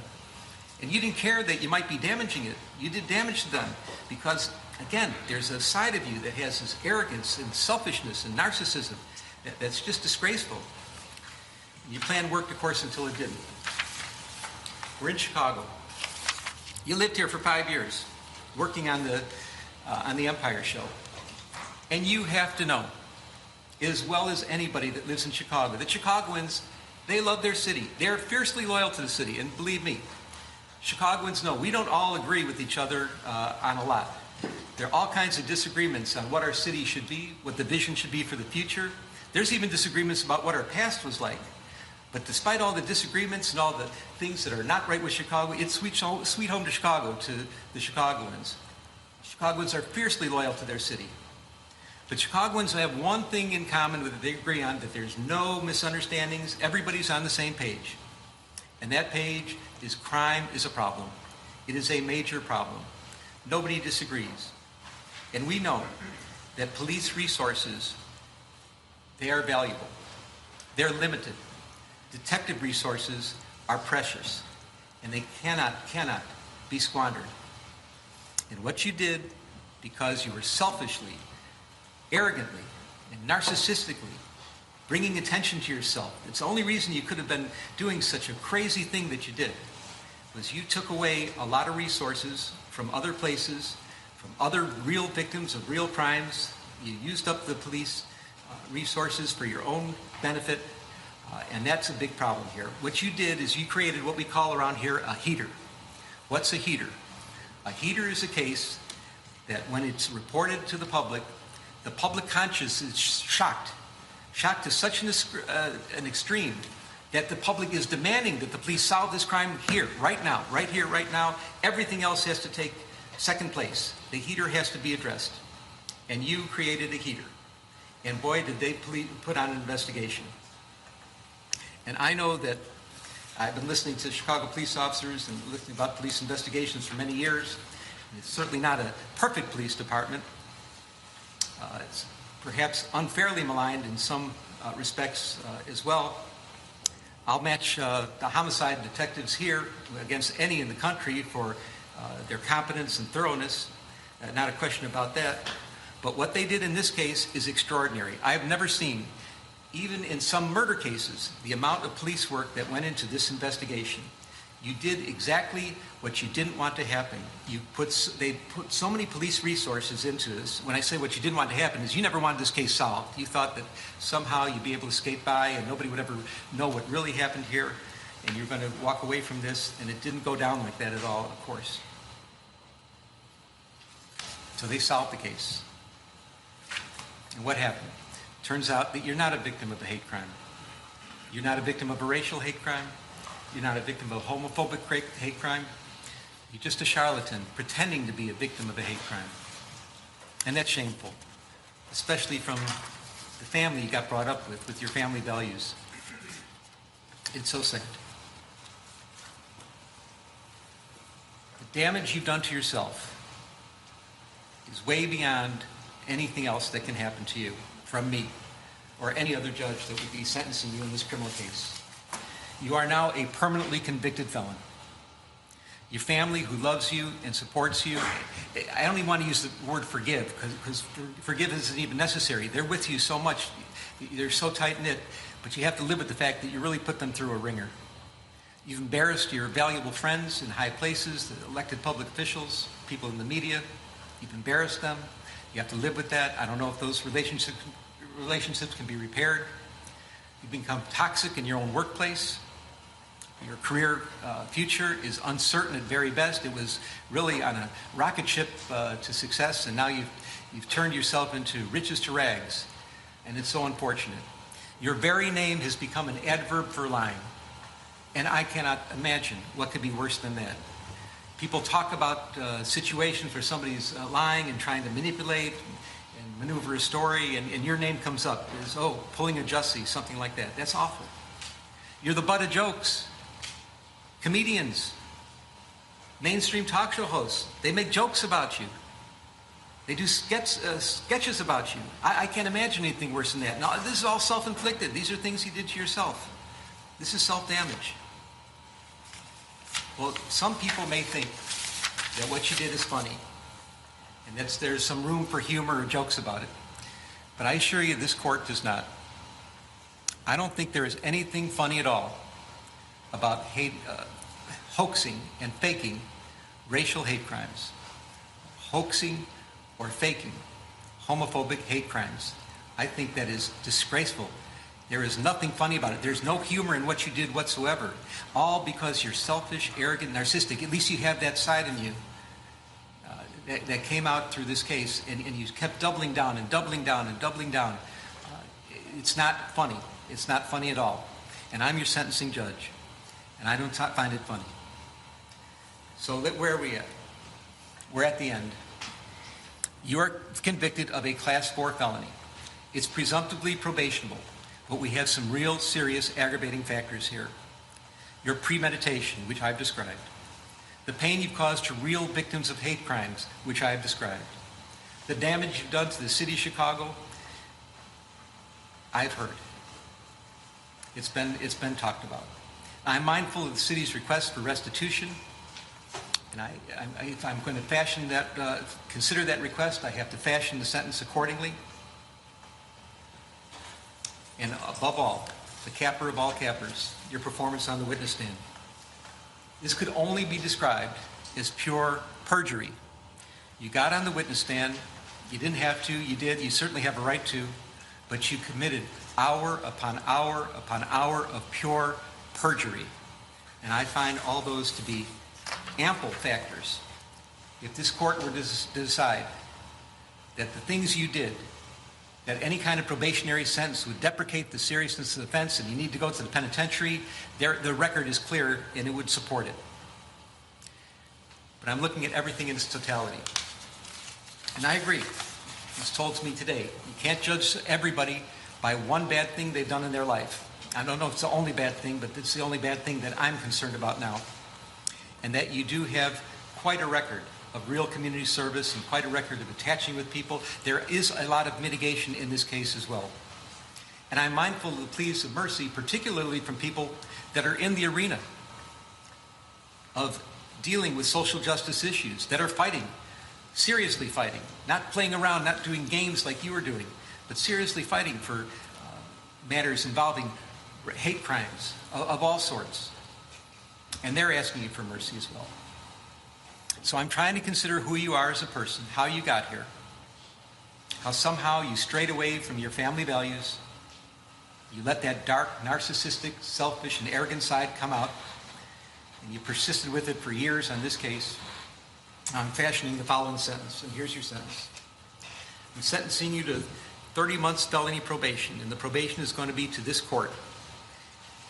You're going to be allowed to travel wherever you want. You do not have to live in the state of Illinois. You can report by phone. I know that if you're going to try to make a living and do some of the things you do, you may have to go to other places, New York and Los Angeles. You can do those things. You will pay restitution to the city of Chicago in the amount of $120,106. You are fined $25,000, which is the maximum fine. And you will spend the first 150 days of your sentence in the Cook County Jail. And that will start today, right here, right now. Mr. Smollett, though the jury found you guilty and I've sentenced you as I have, you have the right to appeal the findings and rulings of the court or ask your sentence be modified. To do those things, you need to file a notice of appeal in writing within 30 days. You may also file a motion to modify your sentence, which would have to be filed in writing within 30 days. Anything not stated in those filings are waived for purposes of appeal. You cannot afford lawyers or transcripts. They would be provided free of charge. Do you have any questions? No, I would just like to say to Your Honor that I am not suicidal. That's what I would like to say. Okay. I am not suicidal. Okay. I am not suicidal. I am innocent, and I am not suicidal. If I did this, then it means that I stuck my fist in the fears of Black Americans in this country for over 400 years and the fears of the LGBTQ community. Your Honor, I respect you and I respect the jury, but I did not do this. And I am not suicidal. And if anything happens to me when I go in there, I did not do it to myself. And you must all know that. I respect you, Your Honor. I respect your decision. Jail time, I am not suicidal. Okay. Mr. Uche, let me inquire, are there any post-sentencing motions you care to present right now? Yes, Judge. Yes, Ms. Widow. The defense would wish to present a motion to reconsider sentence and file it in stanter. It is timely filed. Thank you, Judge. And let me say, I've obviously considered the sentence at great length. It's timely filed, so it's preserved for purposes of appeal. Motion to reconsider sentence is respectfully denied. And is there another, one second, Randy. Anything else? Just a second. Is there going to be a notice of appeal filed? Yes, Judge. We filed a notice of appeal. We're going to be emailing to the clerk right now, to the office. You're doing it in stanter? And are you going to be handling the appeal? Judge, as of now, yes. Well, you have to commit to handling the appeal for the appellate court. Okay. All right. Notice of appeal may be filed. Charlotte, now I need the prosecutors to work with Charlotte, the probation officer, to work out probation specifications with the conditions I just explained. 150 days in the county jail, the restitution, the fines. Oh, and also statutory DNA and costs are ordered as well. That's statutory. So you have to fill out the probation specifications. And I'm going to get somebody to help you do that, but we need to get that done in stanter.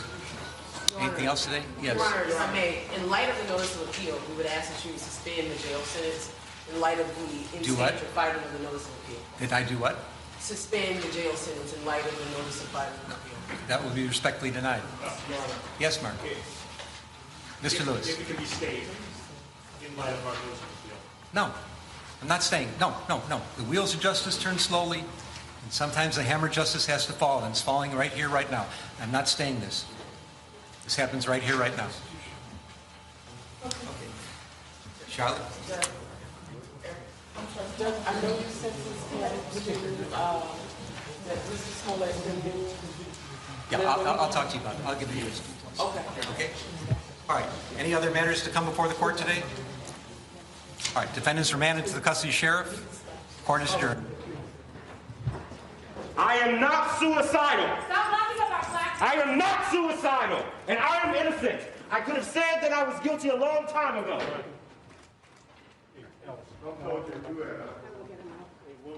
Who are witnessing right here, what you're witnessing right here, again, is the end of the sentencing today of actor Jussie Smollett in a Chicago courtroom. The judge announced that Jussie Smollett will be getting 30 months probation, but he said the first 150 days will be spent in the Cook County Jail. What you heard there was Smollett. What you're seeing right now is Smollett's family. You see his sister, his brother. You see the woman on the right with the gray hair. That is Jussie's mother. They were all in the courtroom today. Clearly, this family is shocked and stunned. He's already convicted of a low-level, you heard the judge say, class 4 felony, a low-level felony. He was already found guilty. But for him to be going to jail for 150 days, that is what is shocking to a number of people. I know we were talking about the Connecticut case. I do want to bring in attorney Darnell Crossland. He was here to discuss the Bridgeport case. We are going to go back to that. But Darnell, as a lawyer, I certainly want to get your perspective. This judge blasted Jussie, lashed out at him. You listened to what this judge he said a number of things to him in that long read up there. He said, give me 1 second, you're a charlatan. You're now a permanently convicted felon. Your very name has become an adverb for lying. You're the butt of jokes. Yeah, I'm shocked. I'm stunned. I was 2 years in the Bronx prosecutor's office, 17 years in private practice. And listening to this sentence, he clearly stated that there was a lot of mitigators here. And we know that people need to be incarcerated for a danger to the community. And it should be always a balance between punishment, rehabilitation, and deterrence. And I just didn't see any need for incarceration here. He's obviously committed to community service. There are so many people that spoke on his behalf. And I just think that putting this man in prison doesn't serve us at all. And I'm shocked. I'm almost in tears, not excusing any behavior, but it just didn't serve the ends of justice to me, that sentence. Great, Carr. I want to go to you.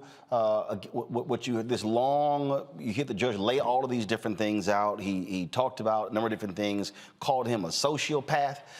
He talked about his service and just went on and on and on. And remember, when the case initially happened, the first charges were dismissed by Cook County State's Attorney Kim Foxx. She said these rarely ever go to trial. We always simply plead these things out. He was given a fine of $10,000. Again, 15 hours of community service. You heard there, 30 months probation, 150 days in the Cook County jail. Has to pay restitution of $22,000, fine $25,000 as well. This was Chicago saying we are going to throw the book at Jussie Smollett because of all of the attention. And the judge basically said it, all of the attention that this case received. Yeah, Roland. I mean, I'll be honest with you, brother. I've been texting back and forth. I hit you a few lawyers I know, law professors. Man, everybody was sitting here with their mouths open. I mean, what we just saw, and I have paid no attention to this. I think it's a complete spectacle. But because it's a spectacle, what we just saw, hey, man, everybody should pay attention to what you just saw. You just saw a judge who basically, I guess, was doing his star turn and put everything out on the sink he had. I don't know what his story is. You just saw the sentencing guidelines evoked, but as you just said, counselor, you gave this guy 5 months. You saw him scared as hell, clearly. That's Cook County Jail. Some of y'all Chicago, I know Reese know what Cook County Jail means. He talking about if something happened to me, I am not suicidal. Look, this is serious business. And as far as I'll just say this right quick. I mean, this guy, James Lynn, the prosecutors, the state's attorneys apparently in Cook County don't like him because they've taken all of the cases that involve sex crimes away from him. Over the years, all the crime, in many of those cases, he's given sex offenders lighter sentences. And so now they claim that the sentences are that the trials are assigned randomly, but he doesn't get sex crimes cases anymore because apparently the prosecutors in Cook County thinks he's a little too lenient. Defense attorneys tend to ask him for more for bench trials rather than jury trials because he's known that way. So when we saw him there, I'm wondering if he's trying to repair his relationship with the police. I'm like, what is this guy doing? Anyway, I'd be interested in hearing what you think, counselor, because that seemed kind of bizarre to me. I thought it was interesting that he also said that you have now went from riches to rags. I mean, these conclusions are just beyond me. And I think it's outside of a jurist to talk about somebody going from riches to rags. It's almost like he was celebrating this guy's demise, talking about you've embarrassed the people in high places. I don't think that those, again, you're supposed to have a sentence that balances punishment, deterrence, and rehabilitation. If you can't strike a balance there without all these remarks that you're making towards this gentleman, and again, like our guest says, they put him in Cook County Jail where his life is in danger, and I'm not sure how that's going to serve the interests of the public. There's people who actually commit hate crimes that get less time than that actually get probation, violent crimes. So I'm not sure, how that judge ended up in that space. There were a lot of people who were reacting to what this judge was saying and how he went on and on and on. Reese, I saw your tweets. Certainly, you have a couple of thoughts about what we just witnessed in that Chicago courtroom. What we just witnessed was some straight up bullshit. Let's just be clear. This judge got his OJ.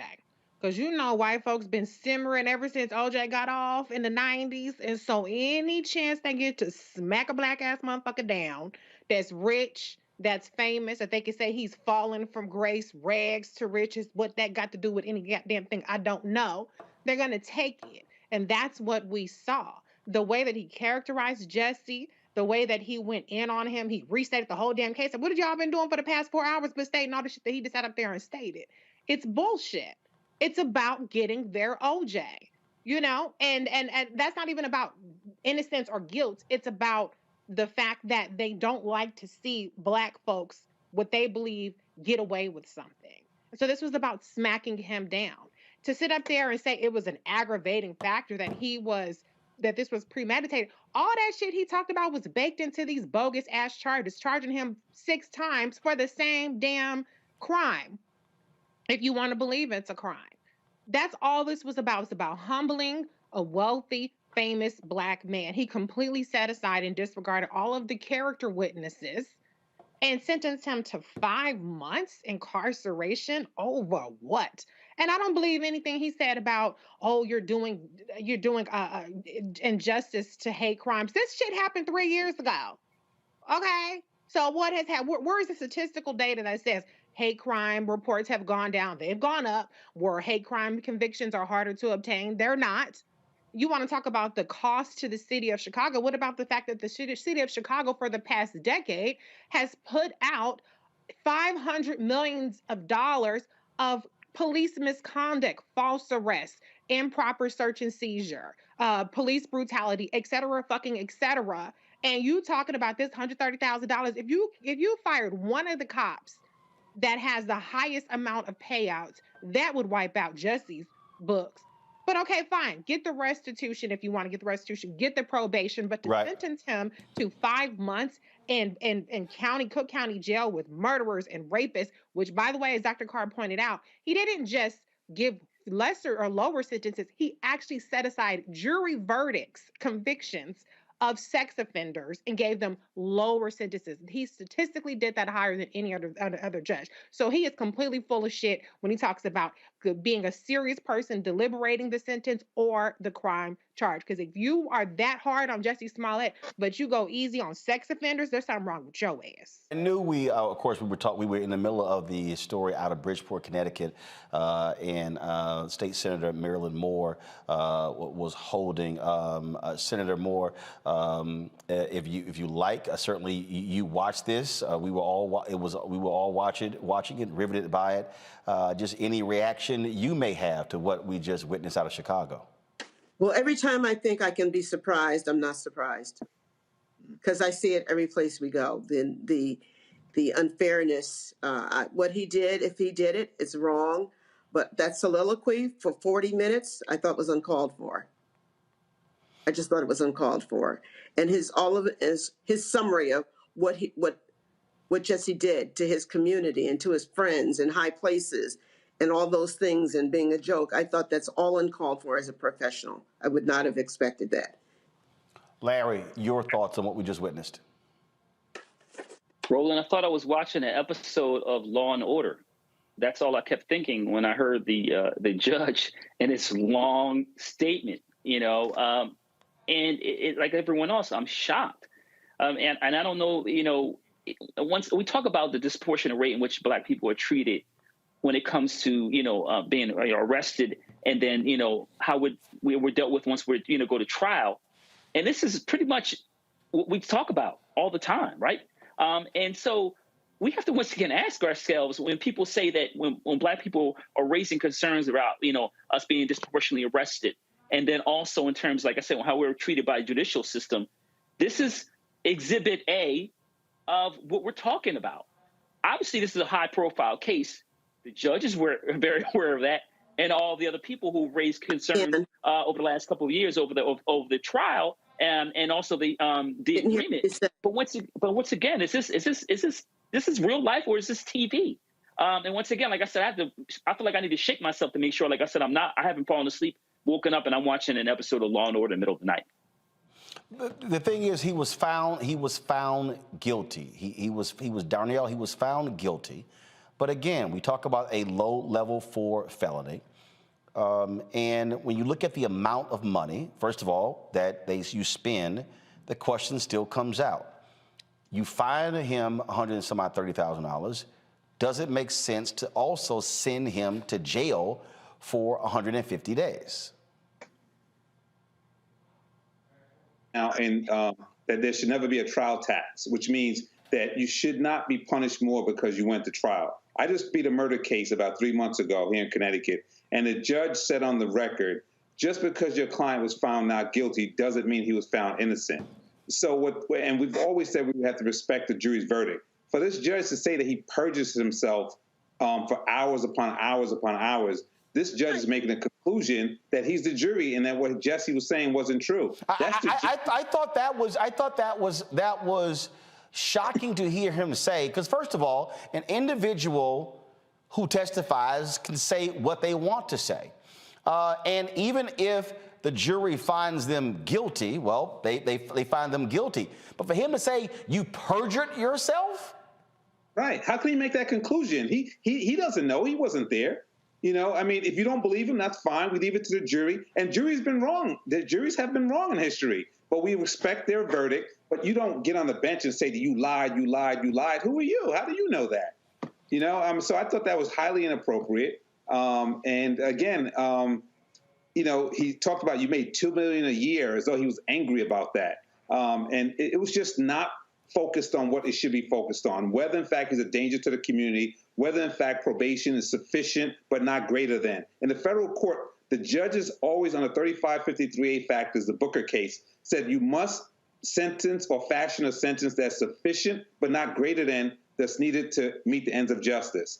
And 6 months or 5 months in jail for this gentleman that is clearly not a threat to the community. Probation could have done it. He had advocates speaking for him. It's just incarceration like slavery for no reason. Like Khalif Browder went to jail all that time waiting sentencing and ended up killing himself when he came out because he became suicidal.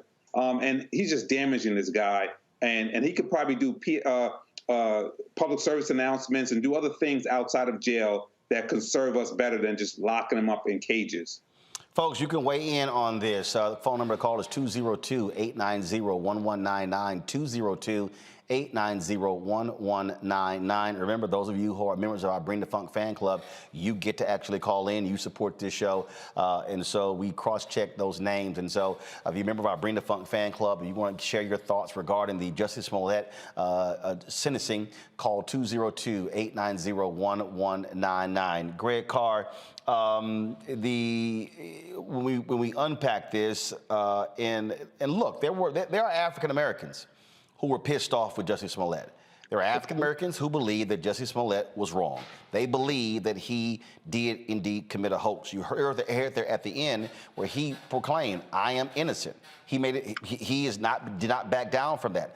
I think his defense team was shocked at his response, that his outburst. And he said, had his hands, Judge, I respect you, but even after this, going out of the courtroom, being led out of the courtroom by Cook County sheriffs, he made it perfectly clear that he was not backing off of his position, that he was innocent of this hoax.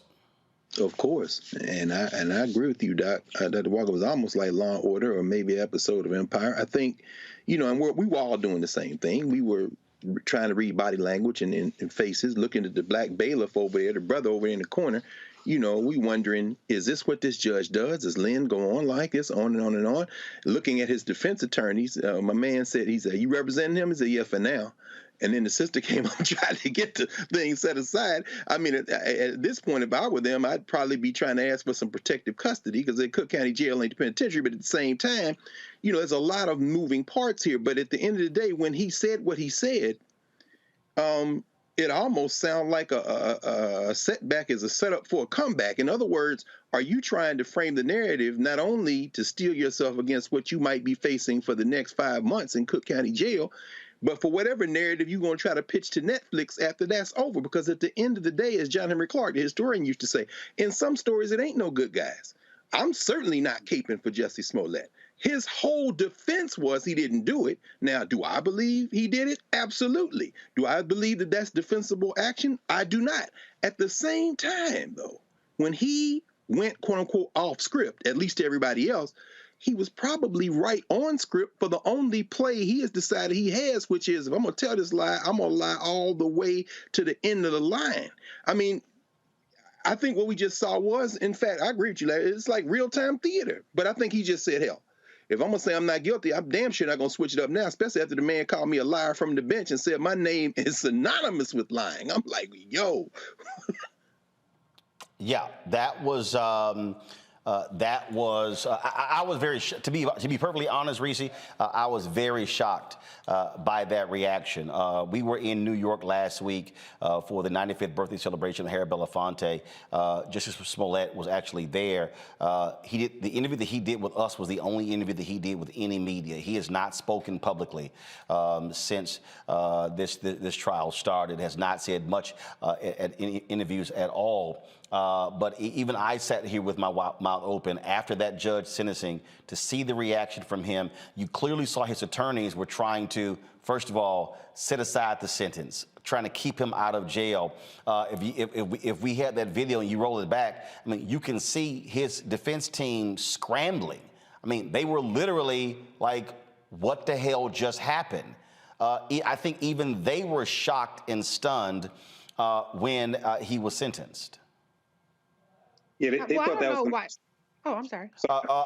Reese, then we'll go to Darnell. Reese, go ahead. I mean, I wasn't shocked. It was like I said, he was trying to get his OJ on. So that's what the whole soliloquy and performance was for. I actually am probably one of the few people that will say I think that Jussie is innocent. I think that there was a staged attack, but I don't think he was in on it. But that's an unpopular opinion, and I'll stand it, and I don't care. But my other opinion is also, who gives a fuck even if he was guilty? It's really not as big of a deal as people are making it out to see. I'm not one of those people that tries to say that when one black person does wrong, oh, that's going to reflect poorly on the whole race, yada, yada, yada. People that think poorly of black people think poorly of black people, whether Jussie Smollett lied or whether he was really attacked. So that really doesn't even matter to me. But to be honest, he would have gained so much more over the past 3 years if he would have just said, I did it. He could have said I was depressed. He could have said I was risking my job. I was desperate. He could have claimed a whole number of things where people would have been sympathetic to him. So he's actually lost more by maintaining his innocence. So that's why I'm more inclined to believe that he is a victim here. But again, whether he is a liar, victim, perpetrator, whatever the situation may be, we got bigger shit going on, especially in the city of Chicago, where in the year 2021 had the highest murder rate in over 25 years. So I'm just saying the proportionality of the attention that the city of Chicago devoted resources to, and now they're going to devote incarceration resources to, is completely absurd. Darnell, go ahead. Yeah, I think when you look at the response of the defense team, they clearly thought he was going home. They clearly thought it was a probationary sentence. They were preparing for a probationary sentence, and it caught them off guard. Again, typically, if you file an appeal, you will get the judge to stay the sentencing pending the appeal. And if you lose the appeal, then he goes in. And in a case like this, where it's not going to be a problem to the prosecution because the guy is not a threat to society, the judge could have easily stayed that appeal. But I saw the defense team panicking because they already were preparing for him to get a probationary sentence. And just lastly, on that same level, he has a felony now. And the judge used the word permanent, as though he can never get it exonerated, which was very interesting. Typically, in America now, you have a right to expungement after a certain time. 5 years from the time you finish probation on felonies, 3 years from the time when you finish probation for misdemeanors. But he said you have a permanent felony. And so if he already has a permanent felony and he's from riches to rags and all the other things, then why do you have to now add more incarceration on top of that? And so I as a lawyer, I've had people who have been arrested for bringing a noose to work, and they don't get jail. And so if that's not a hate crime, I don't know. They bring the noose to work. We had a work site down here at Turner Construction, and this white guy was putting nooses up and putting nigger this and nigger that, probation only. So he faked it and got jail when the person actually did the hate crime at these workplaces, and it has become an employment situation, discrimination situation, no jail. So there you have it with the disparities. I want to go to the phone lines. Let's go to Wanda Weathers. She's calling from Miami, Florida. Wanda Weathers, you're on Roland Martin Unfiltered. What's your comment? You're going to be allowed to travel wherever you want. Wanda, are you there?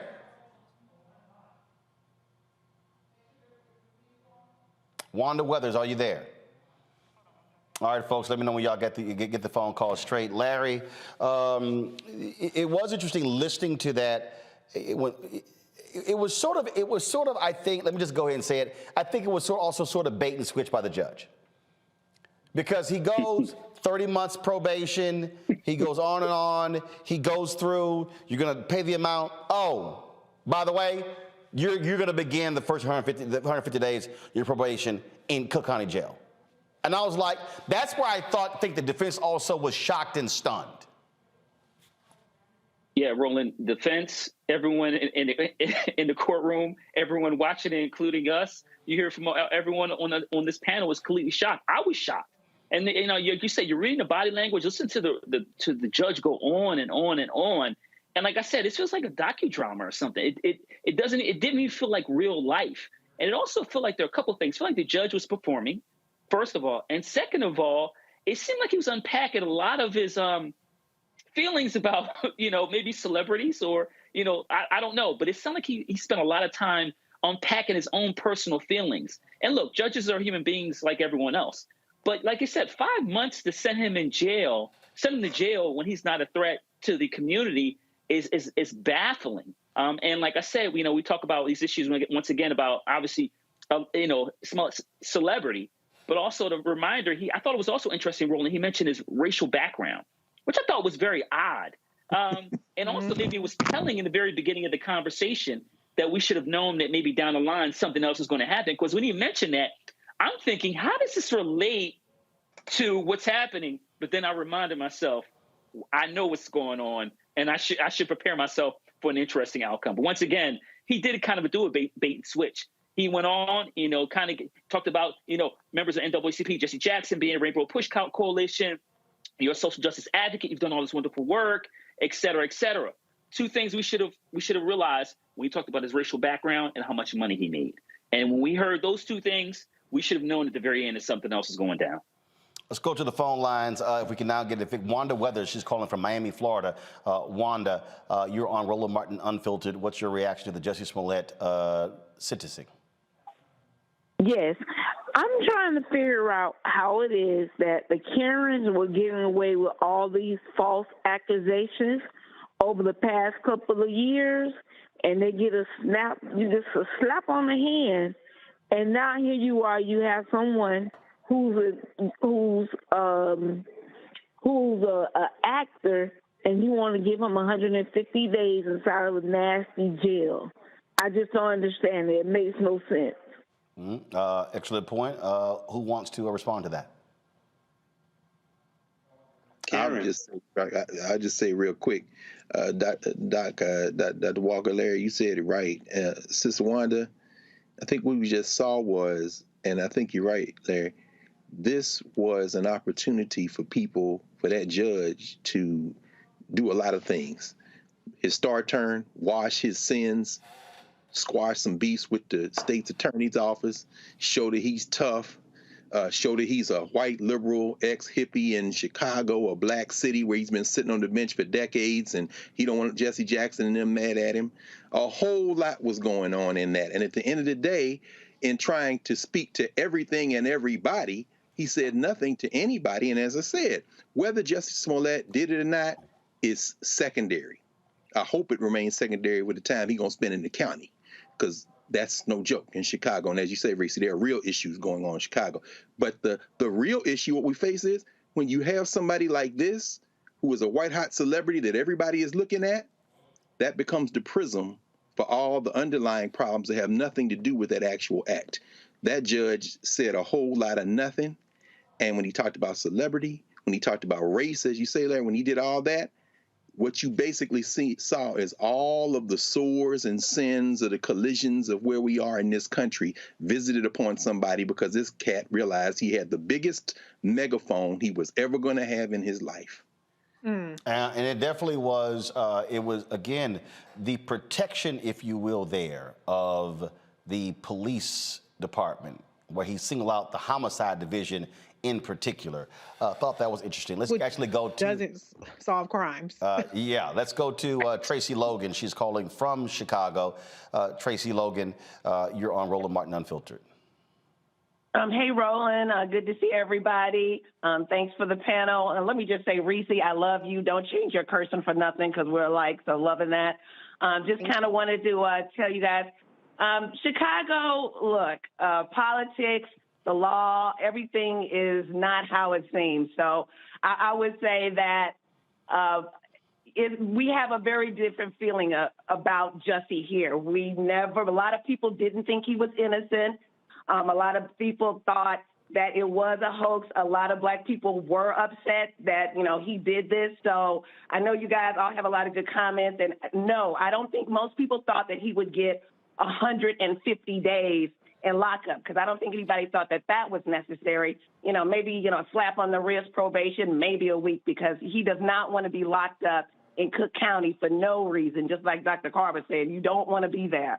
So I just wanted to kind of let you guys know the feeling in Chicago is just a little bit different, because here on the ground, when that all happened, it was bad enough what was going on in the country with Trump and all that stuff. We just didn't need that happening in Chicago at the time. We got the crime, we got the police and shooting Black people. So we just did not need that. And with him, and it did seem like a whole acting thing. Look, he bought stuff. The rope was white. Ain't no white people going to get you a brand new rope to do nothing to Black people. So people just did not believe him. And I feel sorry for him, because he probably generally is a decent person, but he just made bad decisions. And unfortunately, I don't kind of want to curse, but you can't F around with people in Chicago and judges and police and stuff. You just can't come here and do that. So I'm kind of like Reese. He should have just, claimed it and said, okay, I did this. Let me do the right thing and plead guilty. But here we are. So I feel bad for him. So, and I wanted to ask the lawyers of the group, is there any way that you can complain about the judge in some of these states? Like, who can you complain about the judge about? Because I really did think that rant he went on was too much. Darnell? Yeah, so judges just like lawyers are subject to the grievance panel. So if there's any complaints that somebody wants to make against the judge, they'll make it to the Chicago Bar Association and to the grievance committee. And the judges have to be, here in Connecticut, are reappointed every 8 years. And if there's any complaints that are pending at reappointment, they won't get reappointed. So that's a simple process. Let's go to Jussie Gonzalez, also in Chicago. Jussie Gonzalez, you're on Roland Martin Unfiltered. Your thoughts regarding the Jussie Smollett sentencing? Yes, sir. I'm here. I just want to quote a beautiful judge, quote unquote, start. You put the noose around your own neck. We, the people of Chicago, are overwhelmingly grateful for how this honorable judge articulated in putting that clown where he belongs. Goodbye. All right. So, let's go to, I'm sorry, someone's going to respond to that? I would say, make sure that's not you in the dock next time, brother. Listen, Roland. Larry, go ahead. Yeah, listen, we just had some federal legislation signed regarding lynching in America, right? So I want to connect that comment to some recent, the President Biden is going to sign, right? So listen, this idea about using anything phrasing or imagery regarding lynching or ropes in America, you should keep comments like that to yourself. Thank you. Bridget Hill from Nashville, Tennessee. Bridget, you're on Roland Martin Unfiltered. What's your... Hey, Roland. Hey, how you doing? How you doing? I love this show. I am a member, and I love you, Reese. You are my power woman, okay? I love you guys, too, but she is so wonderful. But what I do want to say is, people don't understand. It's not when it comes to us Black people, it's not what's right or wrong. It's what we can prove. Period. It's what we can prove. They can tell any kind of lie they want to. They can write it down. They can make it up. But because it comes from the police or comes from somebody that's supposed to be in power, they don't even respect us. So the lady that just came on and said what she said, that was so disrespectful because you wasn't there and you don't know what happened. I don't think he did it. I think that judge is an old racist coon, and this is actually one of these modern day lynchings. That's how I feel. Okay. I just think it's awful that, they did him like that. But like that other lady said, what about the other people that, these Karens that's out here lying on us and our Black people? nothing gets done. So, you know, we got to let them know who we are. We are human beings, and I stand up for him. Thank you so much. Okay, I appreciate you giving us a call. Thank you so very much. You know, it is going to be very interesting to watch others' reaction to this. Remember, then Mayor Rahm Emanuel, I mean, him, the superintendent, I mean, they went off. I mean, they were indignant. The anger. Frankly, I thought it was a joke, if you will, to see Rahm Emanuel so indignant when he protected that videotape for a year in the Laquan McDonald death there. Exactly. And that, you know, so again, it was watching all of that play out too. And again, this was an indication. They clearly did not say, "Fine, Kim Foxx, you do your job." It was kind of like, "Oh, hell no." I mean, we are going to make an example out of Jussie Smollett. That's why it continued. The reality is this case had been adjudicated. Charges had been dropped. They had come to an agreement, but they were like, "Oh, hell no. We want more. We want more. He is going to pay." And they got exactly what they wanted today. Reese, go ahead. Jerome, I'm reminded. Darnell, then Reese, go ahead. Before I went to law school, my mother made me read this book called Black Rose, White Justice by Bruce Wright, who's a black judge out of New York. Yeah, great book. And, yeah, exactly. He used to have a saying, they call him "set him loose, Bruce." And he was like, if it was nonviolent, turn him loose. And they accused him of jury nullifications, because even after a guilty verdict, if it was nonviolent, he would set him loose. And in this particular case, we're not saying today whether Jussie was right or wrong. We're saying he was found guilty. We got that part. Now the question is, what type of sentence do you do for this type of gentleman? Never been in trouble before, never had a record before, not a threat to society.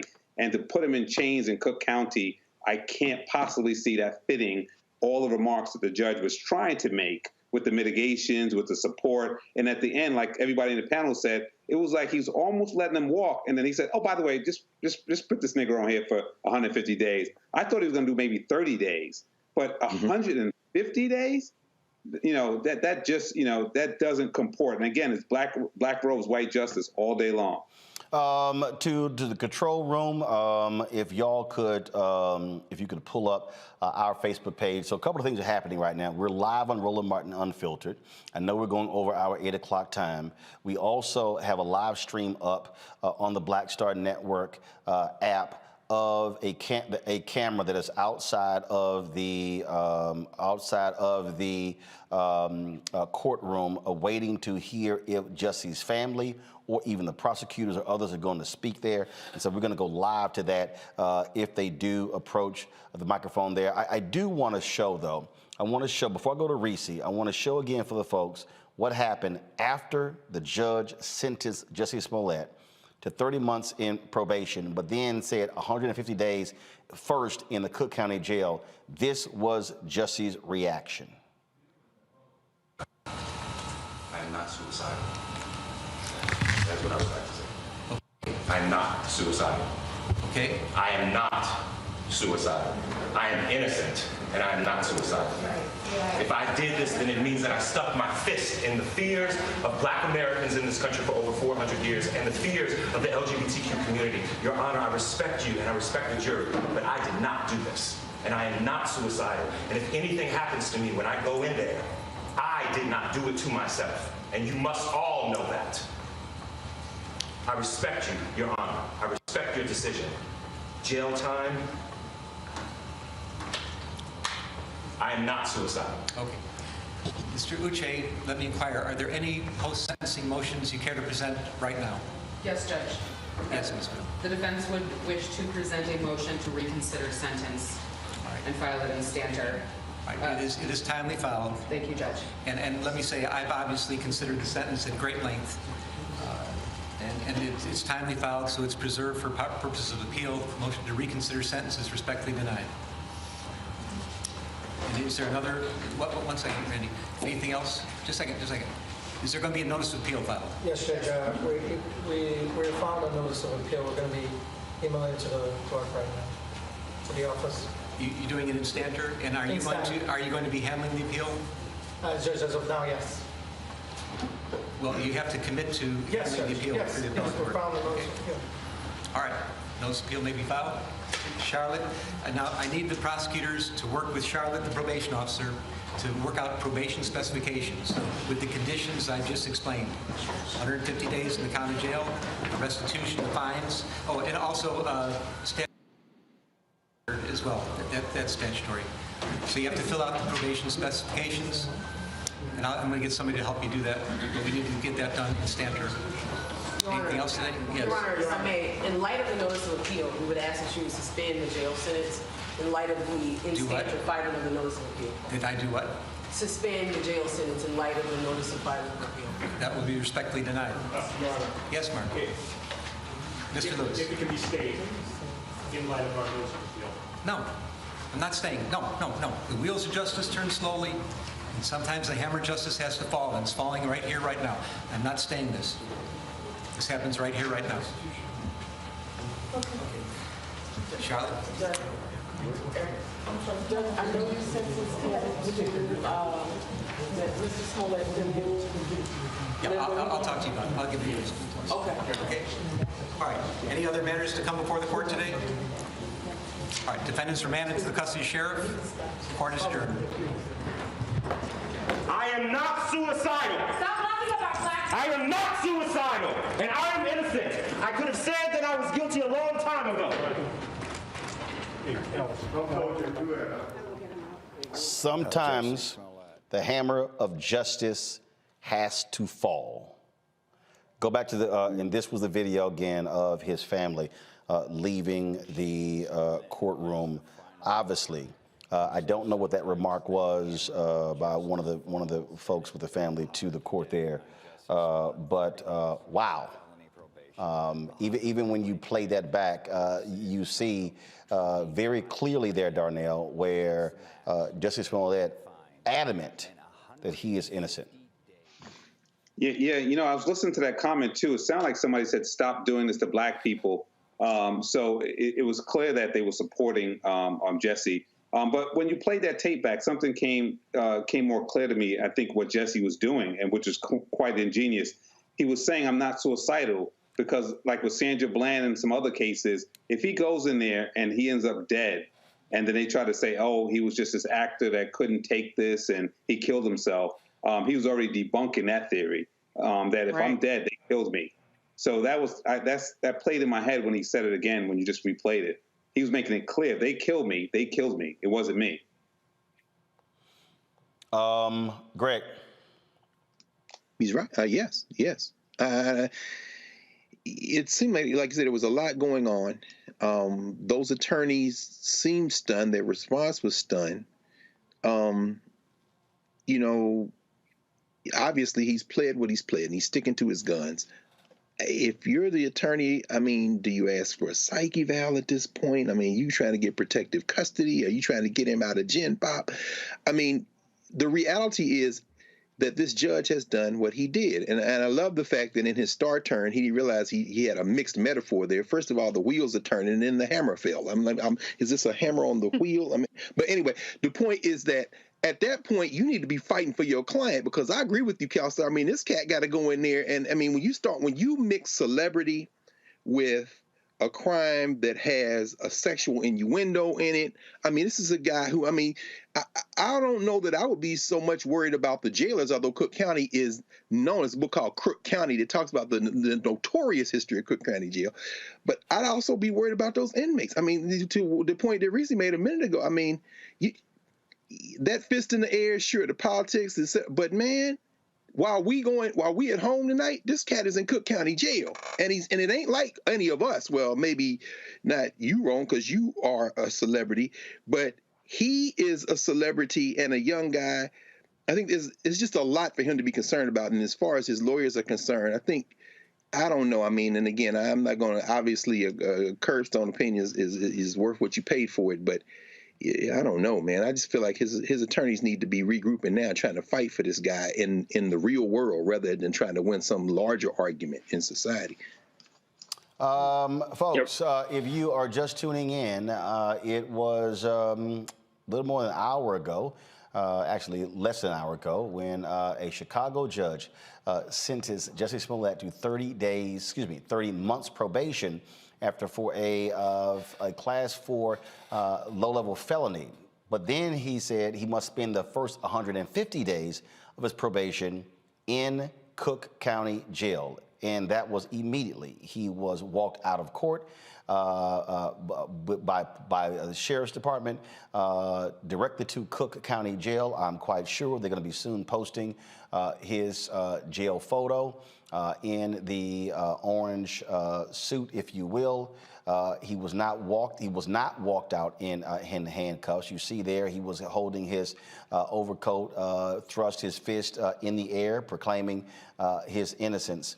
And what we're doing now, we are waiting to see if the family or the prosecutors, if they are going to be speaking outside of the courtroom. This is a live look right now, right there in Chicago. We are carrying this live stream separately on the Black Star Network. So we have, we've got 3 streams going right now. So right now we have, of course, have our show being live, this live look outside the courtroom, and of course we're live streaming the Black Women's Roundtable conference as we speak. So that's one of the reasons why when we asked y'all to support the Black Star Network, we ain't just doing one thing. All of these streams are literally happening as we speak. And so, so much we've been unpacking here. Again, folks in the control room, please let me know. I would love to know the responses that we're seeing from folks out there in social media world, especially individuals who are friends of Jussie, who are supportive of him, want to get their thoughts and perspectives on what's happening here as well. This is. This has been, to the point you made, Reese, look, this has been more than 3 years. I mean, this didn't happen last week. This has been going on and on and on. And folks thought it was over, but it is not. He obviously has a team. They're going to be appealing this. But as of right now, Jussie Smollett is sitting in Cook County Jail being processed.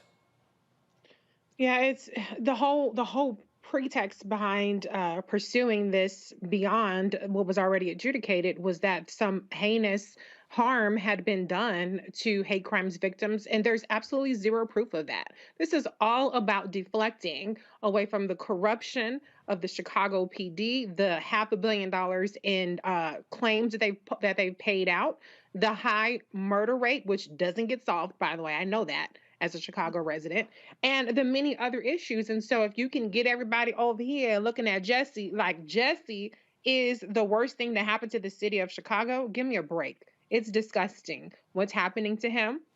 I don't have an issue with people who said that he should pay restitution or he should get probation. I don't have an issue with people who believe he's guilty. But I don't understand how anybody can believe that doing time behind bars for disorderly conduct, that's the charge. Disorderly conduct, okay? Now, I know that there are people who have gotten the death sentence, been executed, been modern-day lynched Black people because their music was too loud or for whatever other trumped-up reason. But the charge here is disorderly conduct. It's since when do people go to jail for 150 days for disorderly conduct? This is not an easy prison sentence. So I think people are really missing that part about how, and Dr. Carr has really, tried to drive it home, how harsh the sentence is just physically being incarcerated for up to 150 days. That's no small thing to sneeze at. And the judge thought, I have, like I think Dr. Carr said it earlier, or maybe it was Dr. Larry, he has the biggest megaphone that he's going to have. The spotlight is on him. So he wants to really prove his point and really knock this let's actually go live right now. It looks like Jussie's family, they were just walking past the cameras there and did not stop at all. We was the feed. So just a few moments ago, Jussie Smollett's family walked past all of the cameras that are assembled there, did not stop to speak to the reporters who are assembled there. I have reached out to a couple of his family members to get to offer them opportunity to come on the show to speak. But again, just a few moments ago, as we were talking, the family walked by and are not making any comment to all of the microphones assembled there. We'll see if they're going to a holding room, if they'll come back. We're going to be on the air for about another 5 minutes. But remember, this stream that we have up will continue to be up. So even if we sign off, you'll still be able to see what takes place there in the Cook County Courthouse. Rishi, go ahead and finish your comment. Yeah, the last thing I would say is, as it's been mentioned before, you know, when we talk about county jails, we have to think about Sandra Bland, who didn't even last a weekend and in county jail. So any notion that 150 days is a lenient sentence or even an appropriate sentence is just really cruel and just doesn't mesh with reality. This is a disorderly conduct conviction. That's it. Larry? Yeah, Roland, I want to say that, you know, it's interesting in terms of, you know, this conversation, obviously, we just witnessed for the last several minutes, but he's being treated more harshly than January 6 insurrections. What does that say about our society in terms of, you know, we heard the metaphor by the judge of you know, the wheels of justice. So it's, you know, in terms of Black America, you know, we used to wheeling the wheel and the hammer falling on us, right? So I think that this, you know, beyond the fact that he's a celebrity, you know, it's a reminder of what it's like to be Black in America and when it comes to the judicial system. I think it's that simple. Greg? Yeah, I agree. I mean, again, this is the reason the Black Star Network is here, right, Roland? And why you've made it accessible to everyone, regardless of ability to pay, and why people are doing and digging deep to make sure that we support this. This is not going to be the conversation in any of the white-facing media. It's going to be about the celebrity. It's going to be floating pictures of him. But what we are talking about comes down, at the end of the day, to one simple thing. And Reese, you said it best, sis. Take Jussie Smollett out of that courtroom and put your little sister in there. Put your little brother in there. Counselor, have them defend it. And understand, as you said, Reese, in a city where people are taking our lives with impunity and we are fighting each other, you put all these resources on here as a diversion. Take Jussie Smollett's name out, put your name in that seat. And I think everything will become a lot clearer. Darnell.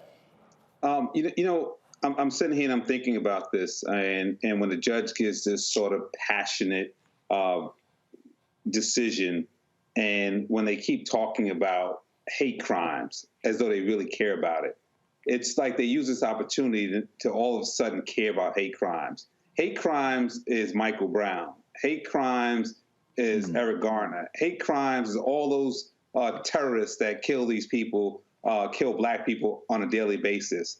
And now when, again, they have the opportunity to use Jussie Smollett as an example, all of a sudden we care so much about hate crimes. And I'm not dismissing the fact that it's important, but don't kind of overplay this thing like that was your whole life mission, and now you really have to hammer down because you went to sleep last night thinking, oh, I want to bring the January 6th people to justice. I want to stop crime. You don't care. So don't use it like you care. And lastly, I'll say on that in terms, somebody else mentioned about the lawyers have been trying to get him in protective service. I represented Joe Holderman. He was accused of bribing, what's his name? David Letterman. And he came to my office after getting out of jail, and he was in jail with Lil Wayne. And he said to me, quite frankly, the first day, he goes, I was in population. He said, guess what Lil Wayne was? And I said, where? He said he was in protective custody. And so he was just showing me that he was a tougher guy. Lil Wayne was the rapper, and he's just Joe Holderman, a CBS guy. But he survived in population, but Lil Wayne had to be hidden away. So, I'm reminded of this, and I'm thinking Jussie Smollett is quite concerned for his safety right now. And that's what came out of all that fist pumping and screaming that he's not suicidal. He wants protection. And in jail is not time to be the tough guy. So, I'm concerned that if we lose this guy, that's not the type of justice that was deserved based on the facts before us. He has a felony. He's went from, according to his judge, from riches to rags. How much more justice do you need? Apparently, the family did speak with the cameras. It must have happened prior to me pulling the live feed up. And so they spoke about 2.5 minutes, and this is what they said outside of the courtroom. In 2022, we don't shame people like this, all right? He basically called him a mental case, all right? If you look at that testimony, he basically reiterated and regurgitated all the prosecutors said. There was no independence. This is a duly elected judge in Cook County. He's supposed to be elected by the people, not just a stooge and a rubber stamp for the prosecutors. And I'm very disappointed, very disappointed. What's your name again, sir? My name is Jojo Smollett. I'm his oldest brother. Okay, thank you. Yeah. I have something I want to say quickly. Your name, ma'am? My name is Jussie Smollett. I'm his older sister. First of all, I want to say my brother is innocent. My brother Jussie is innocent. This should not be a controversial statement because it is the absolute truth.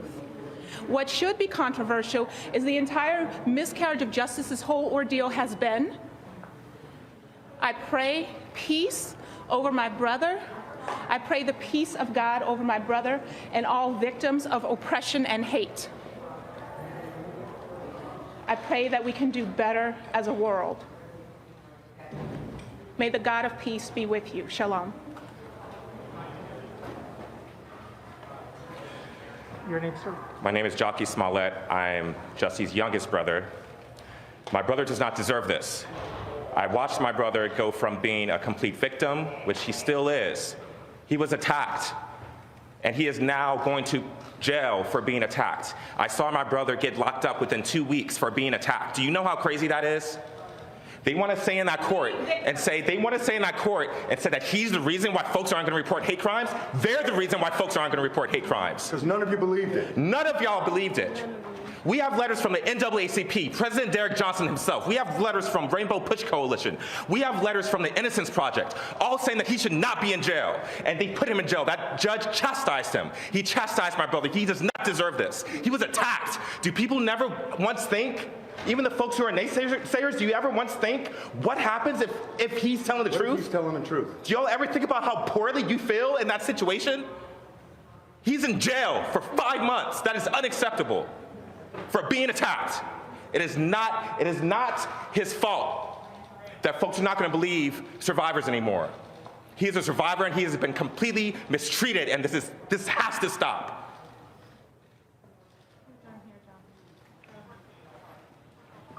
Please do your investigative journalism work. That was the family of Jussie Smollett speaking to reporters there in Chicago.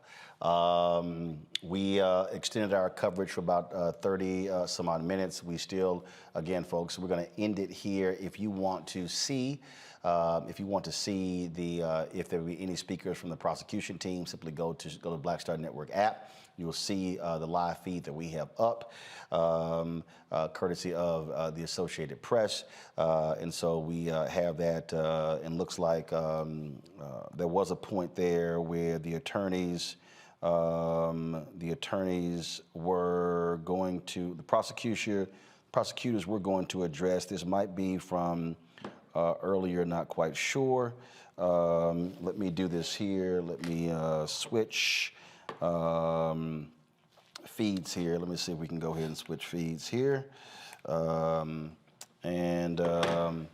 No, it actually was from earlier, where the special prosecutors talked. So what we'll do is we'll actually have all of that stuff, folks, tomorrow right here on Roland Martin Unfiltered. We'll, of course, have more reaction. I have reached out to the family. Actually, we do have the feed up. My apologies. Let me do this here. Let's see if I can go to this particular feed. Folks, take it, please. Nature of that criminal misconduct of lying to police, that the collateral consequences of what Mr. Smollett did was to harm other gays and blacks because his conduct denigrated hate crimes. His conduct will discourage others who are the victims of hate crimes from coming forward and reporting those crimes to law enforcement and pursuing them. That was our position as to why this was a very underlying, serious criminal course of misconduct, which had significant collateral consequences. The court today, with his sentence, by imposing a significant jail sentence, by imposing the maximum amount of restitution, by imposing the maximum fine, and by imposing the maximum amount of probation, this judge clearly, in his comments, made it clear that he clearly has understood from the evidence we presented at trial that this was a course of conduct that deserved severe punishment based on the conviction that was obtained from the jury. Questions? What did you think about his outburst? Well, I wasn't quite sure. I'm not going to interpret the outburst. I'm not going to interpret it. I don't know exactly what he was referring to, and I'm not going to interpret it. Are you surprised he's sticking to the story? Well, I've made the point during my argument to the judge that I thought one of the critical factors that the court should consider in determining how serious the underlying criminal conduct was and whether it warranted jail time was an argument I made that this defendant, Jussie Smollett, has never shown to the city of Chicago an ounce of contrition. He's never once stood up to say, I'm sorry. He's never once stood up to accept responsibility for his criminal conduct. He has simply denied it, denied it, and denied it. So again, today, after he's now been convicted by a jury of 5 felony counts, after he heard a judge today excoriate his conduct as being reprehensible conduct, he still stood up in the courtroom and insisted that he's not going to ever admit or accept any responsibility for what he did to the Chicago Police Department or his violation of responsibility to other gays and African Americans, because it's made it hard for people to report hate crimes because of his conduct. His office sounds like they're definitely going to appeal. Will you, your office, be working on that as well? Yes, the Special Prosecutor's Office is going to continue to handle the appeal. We're going to see this all the way to the end, and the answer is yes. Why did you feel confident not recommending the sentence? Well, here's my position. During the course of handling this case, the court system gave us an extremely... All right, folks, that's a prosecutor speaking there. So we're going to end it there. If you want to continue to watch that, simply go to the live stream of the Black Star Network app. Darnell Crossland, let me thank you. I know we had you on talk about the Connecticut case. We're going to continue focusing on that. Thank the State Senator Morph as well. But, of course, breaking news is breaking news. Let me also thank Larry, Reese, and Greg for staying over. I know we went longer than we normally do, but it's important for us to get our voice out here speaking on these stories, on these issues, because you know when you have these other networks out here, you see very few of us giving our perspective in real time on what happens. And you can go back to the $5. So let me say this here. Can I say one more thing? Yeah, Reese, go ahead. I just want to say, in the city that had the highest murder rate in 25 years, the 2 brothers that everybody agrees on violently attacked Jussie, and they found guns and drugs in their house are free, and the person who reported the crime is behind bars for the next 5 months. So I don't want to hear nothing about justice. I don't want to hear anything about the severity of the crime or anything like that. And when you have 2 people who have 2 other crimes, allegedly, let me put it like that because this is a news show, that they have been busted doing, walking free. All right. One of the things that's important for y'all to understand is this here. And I posted several things today on my Twitter feed, on my Instagram feed, actually on my social media. There's somebody, Darnell Cooks, brother, so people have been saying he's been doing all kinds of different things. And so folks were coming at me saying, well, why haven't I been reporting on this? And I had to explain to people, y'all, we don't have 2, 5, 10 reporters around here. It's me and my staff. And if y'all want to understand why we do what we do, why it's important to give Do y'all understand why I'm fighting like hell against the federal government to get part of the $1 billion spent for advertising, the $322 billion being spent every year in general marketing, so we can actually have reporters? It would have been great for us to have our own reporter in Chicago on the scene covering this trial, talking with the family right there. It'd be great for us to be able to have, I would love to send a reporter to Bridgeport, Connecticut, and actually walk the scene of that crime and talk to people there and talk to investigators. But I need y'all to understand, Fox News has a $1.5 billion in profit every year. Not revenue, profit. CNN, $1 billion in profit. MSNBC, about $700 million in profit. Do y'all understand that Brian Roberts, who is the CEO of Comcast, had a call, an investor's call, and he said that Peacock, the streaming network, the OTT network of NBC, they are projected to lose this year $2.5 billion. And it's still in business. They lost $1.7 billion last year. So they got no problem losing $4.2 billion in 2 years. Do you know why? Because that's what happens when you make multiple billions in revenue. And so this is why Black-owned media is in the state that it is in. This is why Black-owned media spends its time talking about gossip and reality shows and entertainment and sports and not covering anything substantive unless it blows up, because we are being frozen out. And so I just need y'all to understand, look, us extending this show 41 minutes, I got to pay for that. So don't think for a second that, oh, these things just sort of happen. People go, oh, why aren't you covering these things? It is because we don't have the same level of resources.